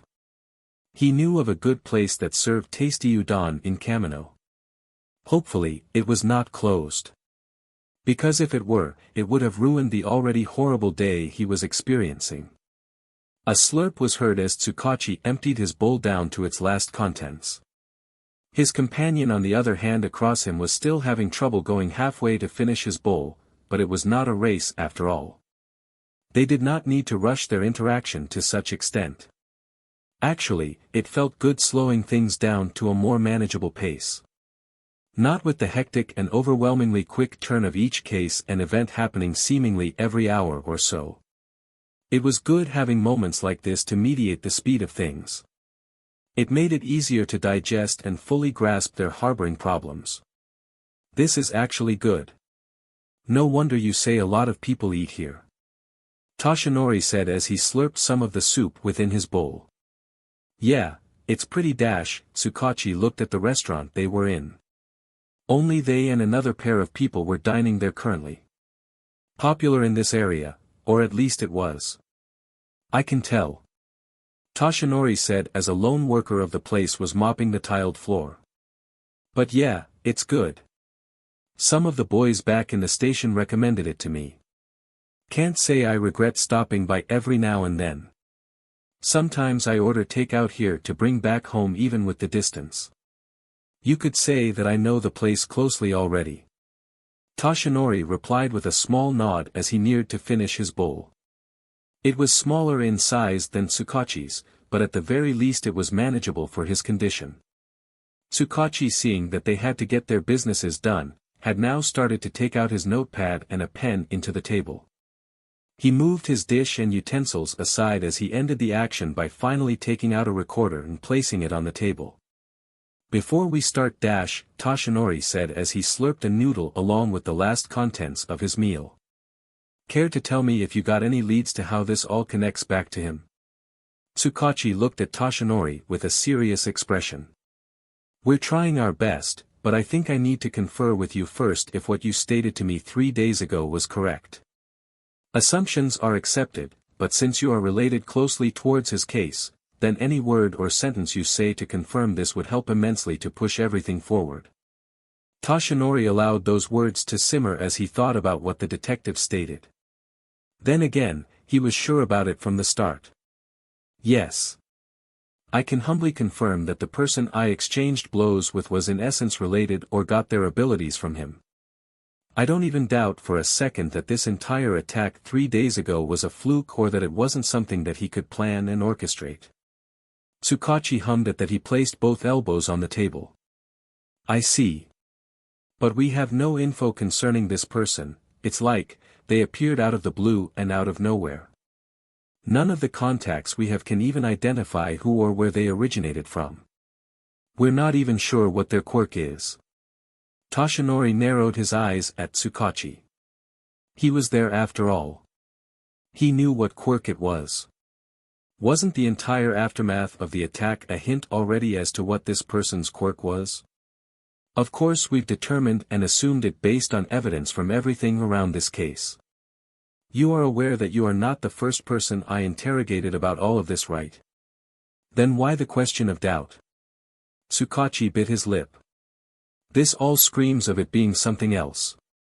Something different. Different than all for one's quirk. Toshinori said in a low voice, assertive but calm in tone. Somewhat.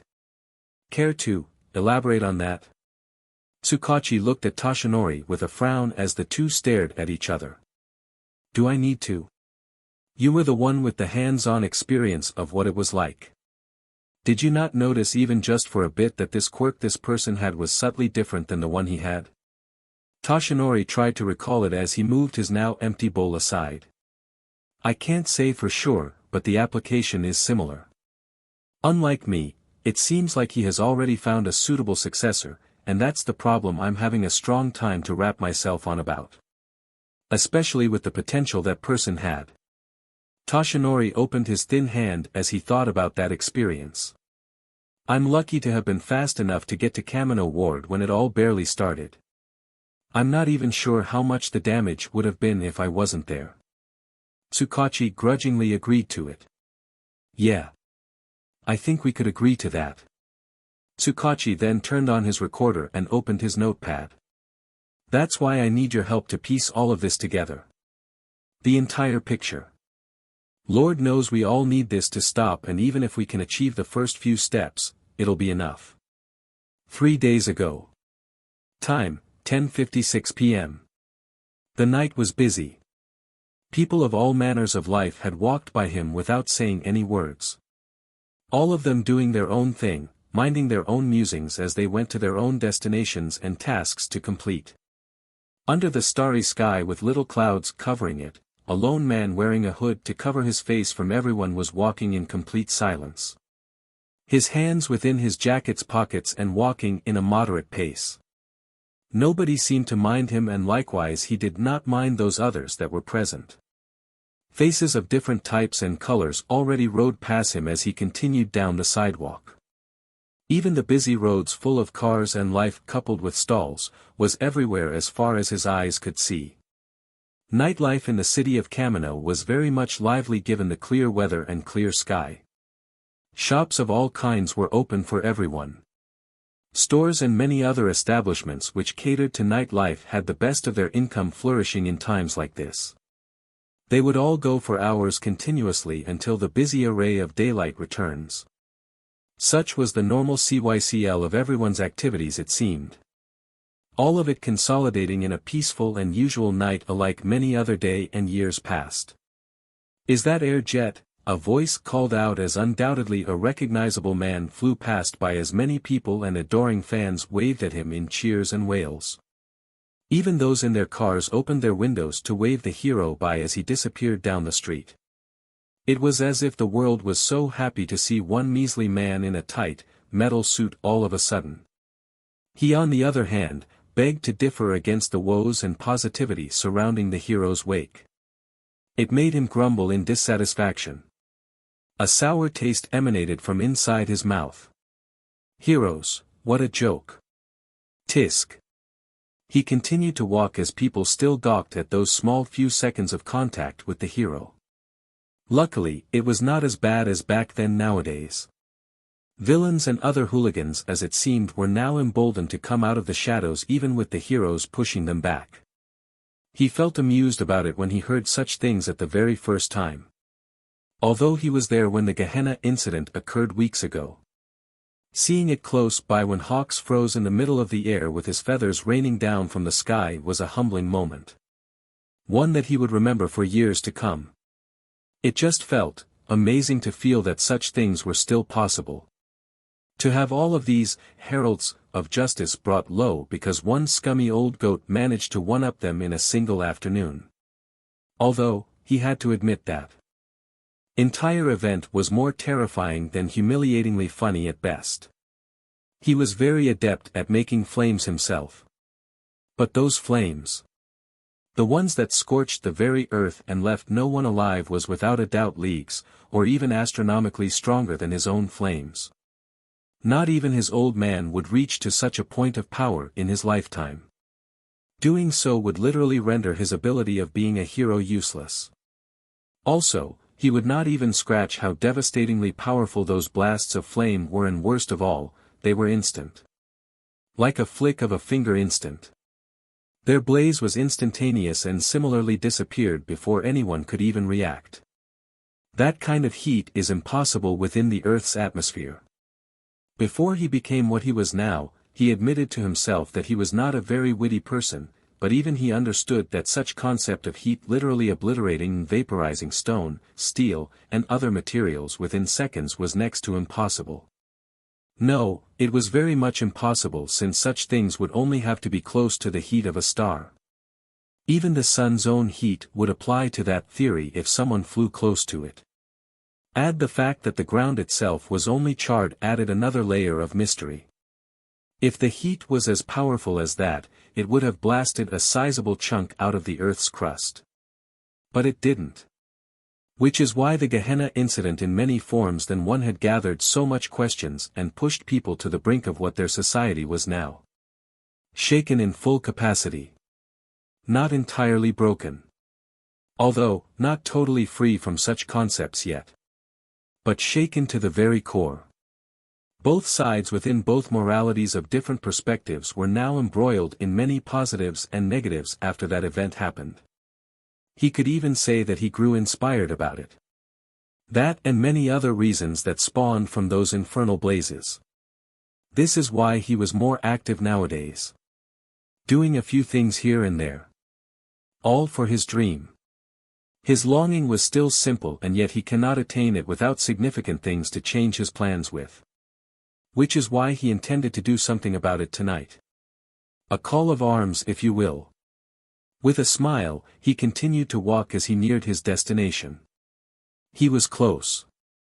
He was certain of it, and when he did arrive he wished that this decision would lead him towards an avenue closer towards his goals.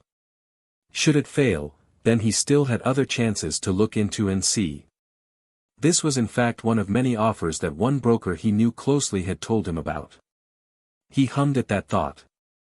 Certainly, everyone in the underworld had grown a few sets of ball after the last few weeks. Their enthusiasm had just reached stellar heights. And with that enthusiasm, it emboldened his own desires and goals. He sighs deeply as his footsteps come at a stop. He lifted his fist forward and knocked. Gently. Knock. Knock. Standing at his destination within one of quieter neighborhoods of Kamino was a small place where a gathering had been initiated. He took his hood off from covering his face. And revealed a very much internally amused Dabi, that made his first step towards his ever greater and renewed complex scheme of accomplishing his goal. Now the only thing that he needed to do was to wait. Oddly enough, the minute he took his hood off he was met with a few stares. This part of the neighborhood was less populated and less livelier than the streets he had just walked earlier, but a good deal of people were still walking by around him. This made his current destination even more confusing at the get-go. The door he had just knocked onto was the back entrance of a currently closed and medium-sized activity center joint. The place was not old or worn down as the many other places that he had been to in his experience as a dweller of the more sinister side of the world. In fact, this was in the middle of a fairly decent population, drawing eyes from many sides and was less conspicuous in nature than the more secluded and hidden meeting areas that this side of the plain offered. Still, he did realize what this all meant. The public, most of the heroes, and even the government had no total understanding of how much the underworld had been stirred into motion due to recent events all around the country. The very description of emboldened was an understatement, as rumors of something along the lines of the MLF and many other high-profile individuals had now supposedly resurfaced. Their ranks apparently now growing strong. Even if their ideals were not aligned as well with his, he knew those rumors held some form of weight, and speaking of the MLF, they were not the only ones in the dark that were now grouping up in line with recent events. Even some remnants of Yakuza family clans were now getting their momentum back into the fray. Things like these, the place that he was now in was going to be the norm for some recruiters. For the fear of being trampled by the heroes was now slowly becoming a passing thought. However, it has been a minute now after that first knock. And his patience was now dwindling. With a frown, he started to knock on the door again. Louder this time. Knock. Knock. Knock. He then tried to remember what the broker said in terms of instructions. There was no safe word that was needed to be said in order to enter, nor a series of knocks that was needed to convey his intention, but simply to tell it once he had made contact. That means him knocking like this was definitely fine. HRRM. Unless whoever was there inside by the door was either deaf or the place was vacant. He hated wasting time on things that yielded no results, so he tried to calm himself partially by trying to knock again.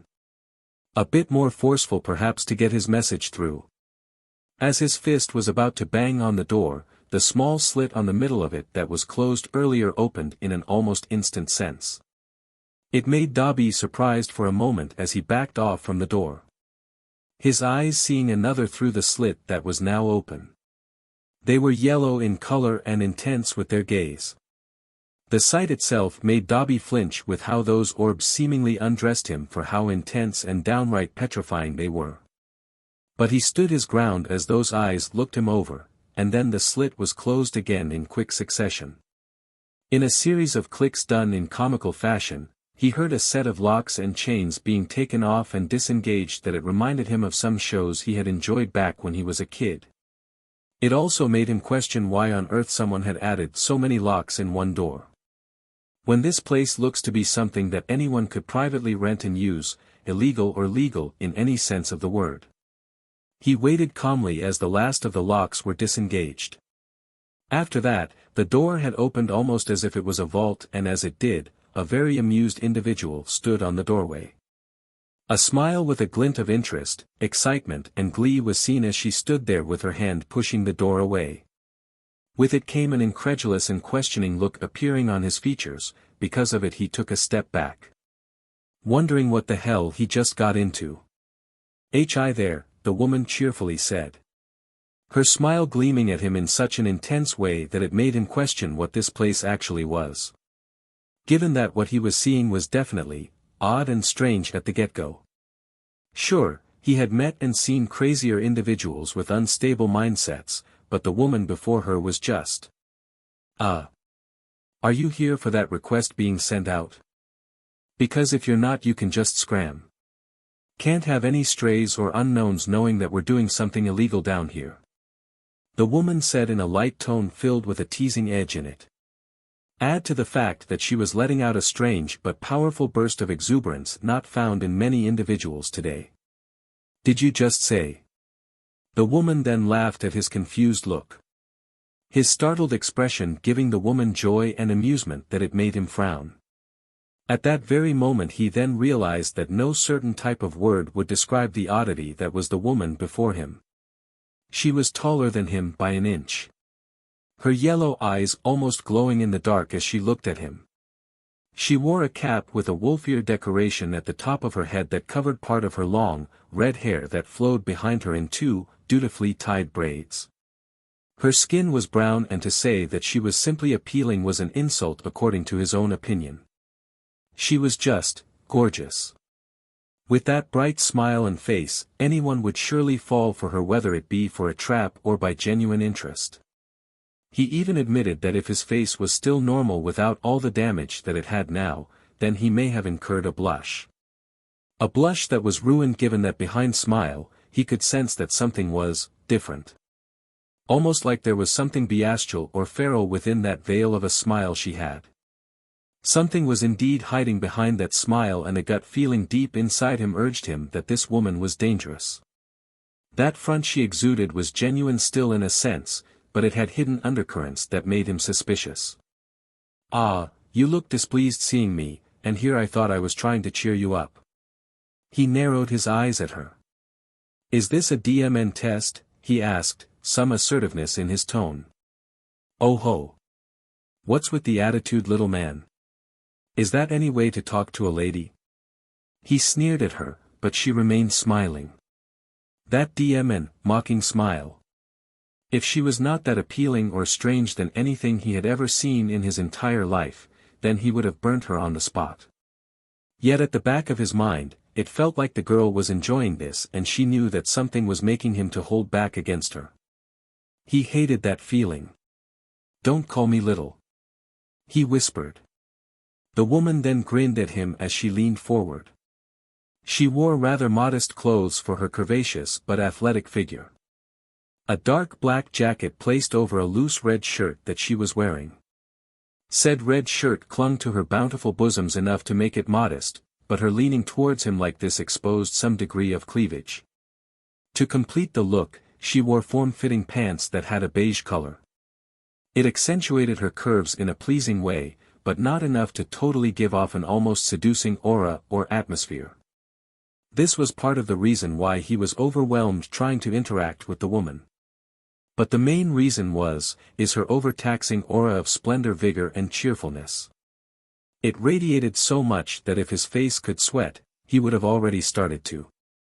"I'm going to ask you again, are you here for that request being sent out? Or should I make you scram with a smile on your face while I castrate you for being a bad boy?" What? What did you say? Dabi asked as the woman then laughed at his plight.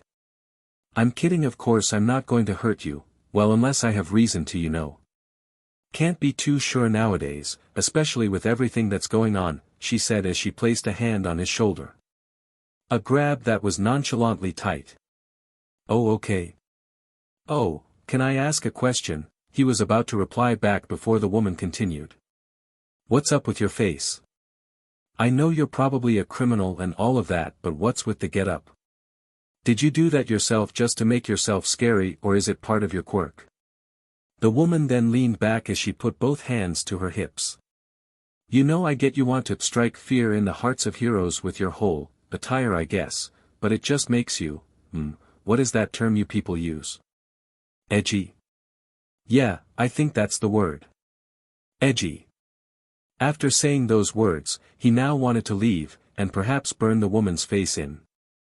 This was a waste of his time, and even if there was a meeting inside that infernal place, the sort of idiots that run the joint are clearly the same as this woman. But as soon as he thought that, an aura of dark intent was felt, and before he could react to anything within a fraction of a second, a set of fingers were now holding his chin. With the woman's eyes staring directly at him. Her smile turning darker in a sinister tone and light. Careful now, friend. A face like that, even with your muted emotions, would make even the cheeriest girls like me to feel some form of displeasure. She said in a hushed tone. We wouldn't want that to happen, right? The hell, he spat out as the woman giggled and pulled her fingers and face away. But that aura around her did not return to normal despite her friendly smile. I'm joking, don't be upset. Though I will warn you, the ones handling this place are not as friendly as me, so try to be open like the others that came earlier. Otherwise, this would truly be a waste of your time. Dabi paled after hearing that as the woman then giggled once more as she stepped out of the door, leaving as it would seem, but not before looking at another figure that was apparently standing behind her in complete and utter silence. It made him feel a sense of danger despite his fearless nature as he looked at the ominous figure that was now standing at the doorway. Compared to the uneasy, camouflaged nature that the red-haired woman had, this one had exuded, without any sort of doubt, pure malevolence. All right. I'll be going now. I trust you and Z-chan can handle the place without me.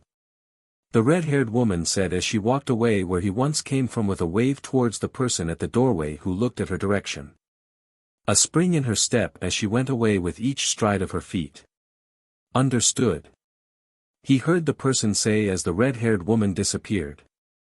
Said person was wearing a set of black armor that covered his or her entire being completely. The armor's design was minimal, almost that of a shinobi in style, that was completed by a black helmet that had a reflecting visor in the middle of it. He could not tell the gender of this particular person nor the sound of the voice. Deep and mysterious, the tone almost off-putting. It made his skin crawl just looking at the person as they stood there. Pardon for Miss Lupu's behavior. I was the one technically in charge to allow those who answered the request in, but she needed to exit the premises. He nodded back as the person looked him over. You may enter. Should you do so, you will wait with the others in the lounge. The client is about to arrive soon. It is best we do not make them wait. They said as they moved aside for him to enter. Dabi shook his head as he regained his focus. Without any sort of word to talk back to the mystery person, he allowed himself in. Darkness took over his vision as the dimly lit hallway that led to only one door was the only thing he could see.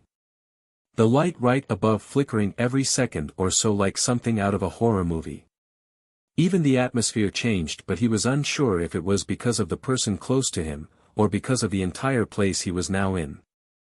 A second later, the door was now closed. With the mystery person locking everything in place quicker than what the woman earlier could do as. They finished in no time flat. You guys forget to pay the electric bill or something? He asked as the mystery person looked at him for just standing there. Humor is lost to someone like me. I suggest you move now, boy, unless you wish to warrant hostilities between us. The person warned as Dabi huffed. Unlike the woman earlier, this one was a sourpuss. He grumbled to himself as he walked towards another door and opened it. Immediately afterwards, his senses were assaulted by a barrage of voices and lights that were more akin to a party than a meeting. He blinked in confusion as he looked around the place. The ceilings were dark black and lit by bulbs in different colors, each of them lined in neon green and blue, giving off a soft glow that emanated over the patrons. Said patrons that were supposed to be people like him requested to take a job. A job of the illegal, heinous kind. Yet the place looked like to be in a cheery mood. Even the tiled floor that was glowing in a weak white light was illuminating the surroundings, was adding to the whole vibe of the place. Which to Dabi, was more in line of a party, with the place being a bar or club that most people would go to enjoy their night away. The propensity of the situation made him question again, as to why he was here. Worst of all, his broker called the contractor as one of the rising stars in the underworld. Yet this place was almost mundane in feeling. There was no sinister backdrop or dilapidated warehouse where people sulk and stay quiet. No feeling of distress or killing intent whistling in the air. It was just people in a cordial fashion, sharing drinks, talking with each other, and standing in groups enjoying each other's company, as well as those who wait in a peaceful fashion. Even the loners that took to themselves were sitting quietly by in a calm mood. Ag. Why you but, a voice called out as Dabi saw one of the loners. A man completely shrouded in a purple-like mist had just punched someone in the face as the wisps of smoke seeped out of his scaly skin. That meant that what he was seeing, while strange, was still familiar. Albeit in a more tame fashion. It still bothered him that what he was seeing was such in a cheery, mundane mood that he tried to wake himself up, thinking that this was a dream. This was a first for him after all, for he had not seen a contractor or someone that needed to hire something to be this accommodating. He swore he could see smiles in some of the villains within this place. A number that he could probably pin down to about 30 or about 40 people of different backgrounds and quirks waiting with drinks, and even food. It was crowded much like any late-night club, but the only thing that was missing was, of course, music. He was not an expert going to places that resembled like this, since he bought his own booze for himself, or in most times he would spend his time being alone in places that he could sleep or rest for a few days.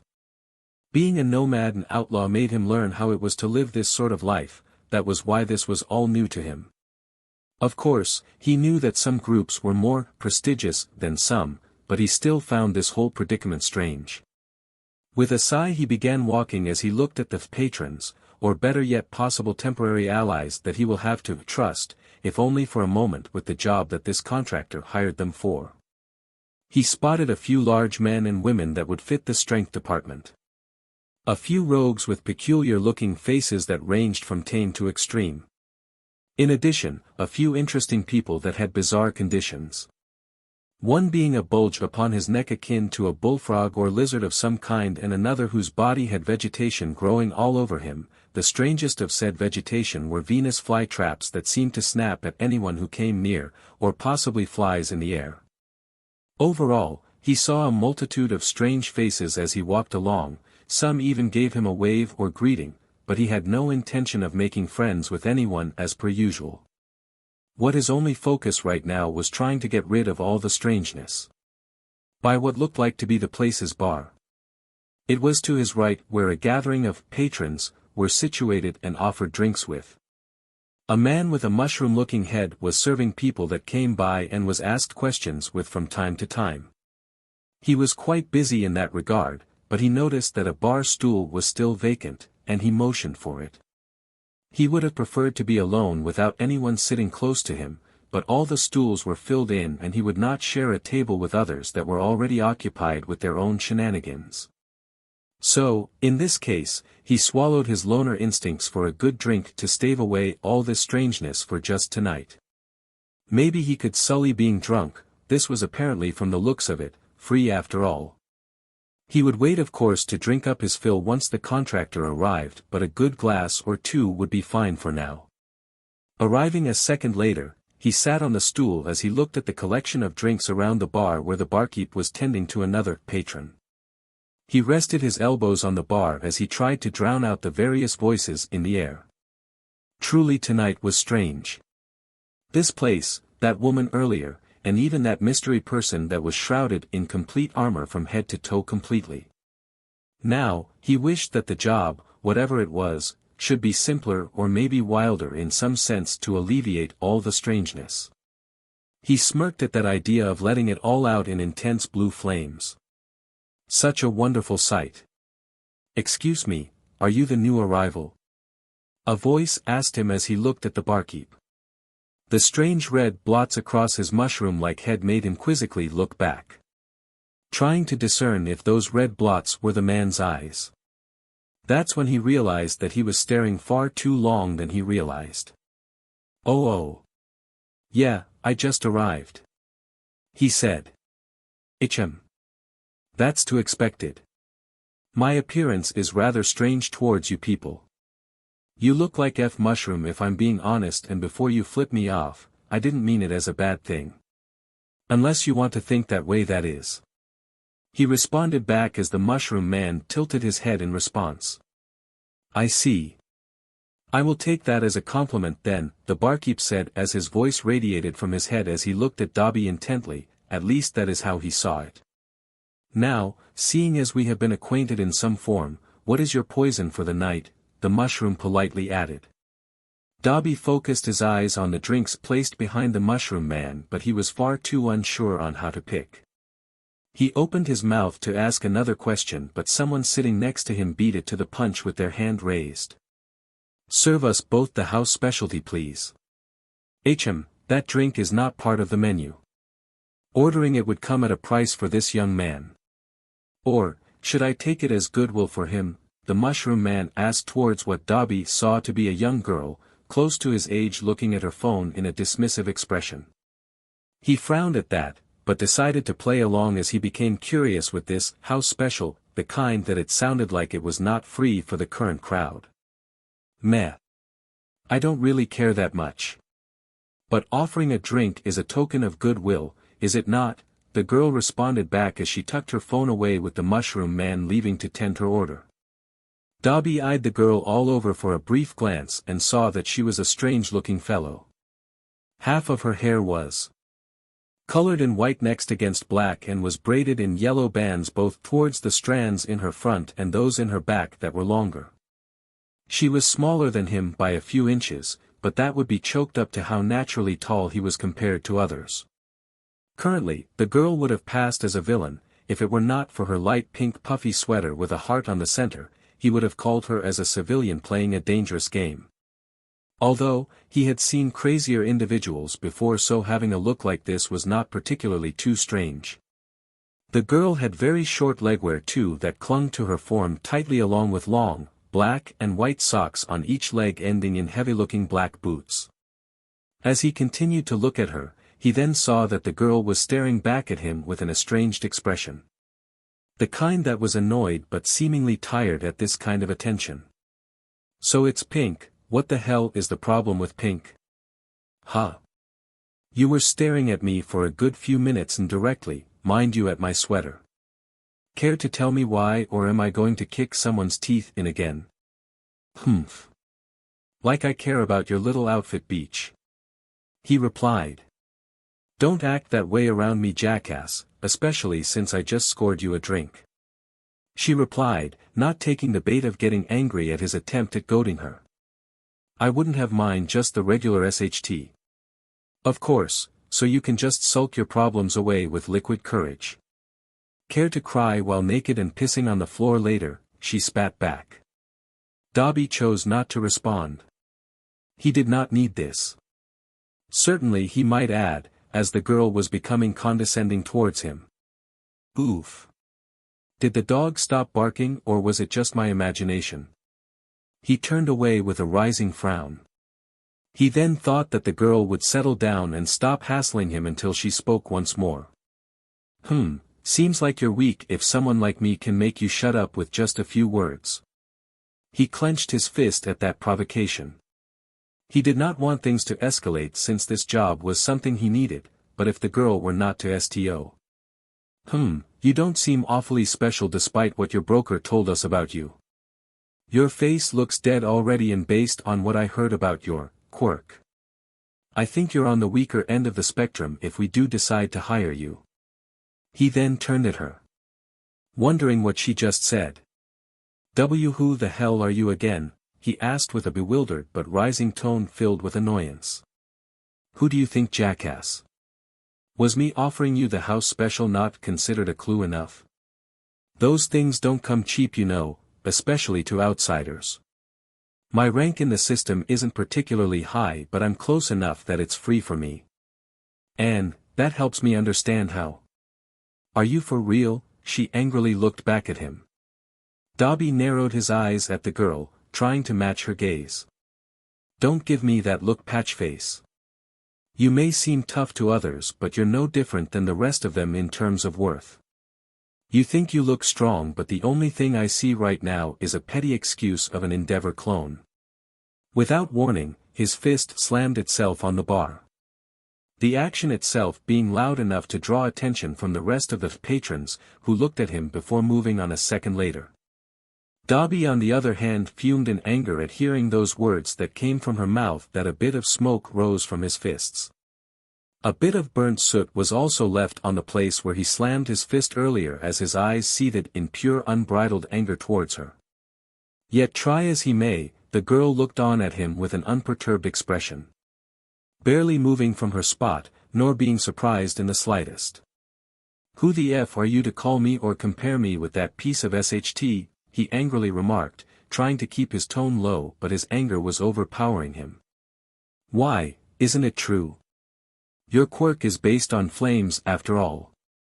Whether you like it or not, a distinction between you and that poor excuse of a hero's butt face is likely.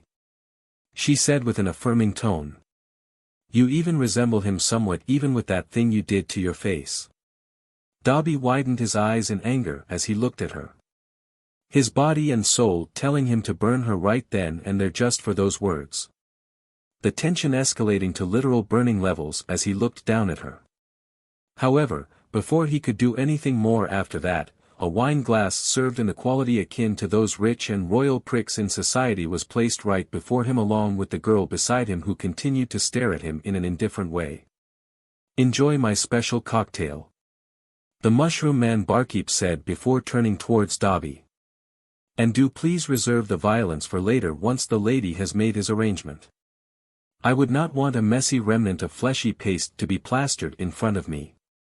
The mushroom man said as he left promptly afterwards. The girl still eyeing him down with that indifferent and uninterested look. Dabi looked at the barkeep, whom despite his honest and polite tone, had just said a sentence that was the equal to that of a threat. A line of intent was behind those words, and he was not sure how to respond or react to it, given what was just suggested for him. Perhaps having a drink will literally cool your hot-blooded temper down. Besides, killing your employer would amount as a waste on your part, correct? And since you came upon my summons, then I can correctly assume that you want a job to make do with what you wish or plan for in the future. Dabi's rising temper was almost smoldered completely at what she just said. She has got to be joking, right? He then looked at her once more, taking in her entire presence, and that DMN pink sweater. You're shitting me, right? The girl sipped her glass, licking her lips for a moment before turning back to him. Does it look that way? I am your contractor, the one that your broker managed to contact and ask. The one who graciously waited for you all this time just so we can talk. She looked him over as well and shook her glass lightly. While my patience is indeed long, I'm not kind enough to continue talking to those without respect. F your respect. If I had no goddamn idea that you were what that son of a beach just contacted as a contractor for me to take, then I would have made sure you were Ash just seconds ago. The girl huffed at his remark. So you do have bark after all. I just needed to push your temper a little bit to get it out of you. His anger seethed once more towards damning levels. What the F do you want from me? She sipped her glass once more down to about half. Her calmness on the situation was making him lose his cool. The girl knew how to push his buttons, and she was not afraid by his attempts at threatening him at all. The back of his mind asked if burning her charcoal black while still being alive would change that DMN look on her face. Especially that distracting pink sweater. What else do I want from you, patch job? You do know that I'm your would-be contractor, so maybe you can call this little chat as something along the lines of a job interview. He frowned at that statement. I hate you. He whispered. You're not the first person to say that to my face. I'm beginning to assume it's a compliment already. she mused as she looked at him, studying his face. With a heavy sigh, Dabi shook his head and looked at the drink before him. The cocktail looked elegantly made for what it's worth. 10 layers of liquids in various colors lay before him, even the smell looked enticing. He was not totally used to drinking stuff like this, even back when he was not an outlaw, but he did see that the drink looked tasty for what it was. He preferred normal beer against this, but he bit his ego back down as he did recall that this was supposedly the house special. And the mushroom man looked to be very meticulous with his craft. Deciding that the drink would calm himself, he sipped a bit of its contents. The glass itself cold as he allowed the taste to settle on his tongue. With a blink he liked it, and even with his current sour mood, he felt that the drink had cheered his spirit somewhat. Care to thank me for that? Based on your appearance I could tell that you couldn't afford something like this, much less better clothes than those rags you're wearing right now. He grumbled at her. Not like she had a better outlook or mindset towards fashion. Come on. I can see that you like it. You don't have to be in but to keep it to yourself. And what the hell would you say if I thought this was CRP? The girl shrugged, emptying her glass completely. Even with the strong content in the mixture. Don't relatively care, someone's taste is different than mine, so why do I need to bark at their face for it? I'm not like you, you know. I can still be respectful when I want to. Yeah, and you're doing a DMN good job at that with me, huh? The girl then procured a disappointed look towards him, accompanied with a sigh. She began to fidget with her fingers. The sounds in the background not helping to alleviate her stress. I already told you who I am, so I think you know what that entails. I can't just accept any sort of nobody into a contract related to me just because I gave out a request towards any junkie or hoodlum in the street to come. I have standards, fairly high ones, and it's only fair that I weed out the weak from the strong in order to produce results. Dabi did not respond back, knowing that her words made total sense. Still, that did not give her the right to press his patience like that earlier. After that, a question popped in his head as he looked around with the various other people within this joint that were busy on their own terms. Not one of them seemed to be acknowledging the girl beside her, even though she had just revealed to him that she was technically the boss of this place. What about these other affairs? Who are they waiting for? The girl snorted. So alright folks, that's all for today. Stay tuned for part 4. Do subscribe, like and share for more such videos. Also check out the story and author lazyfrogofjustice on FANFICTIONnet. Press the bell icon to be notified first on release. See you in the next video. Till then, goodbye.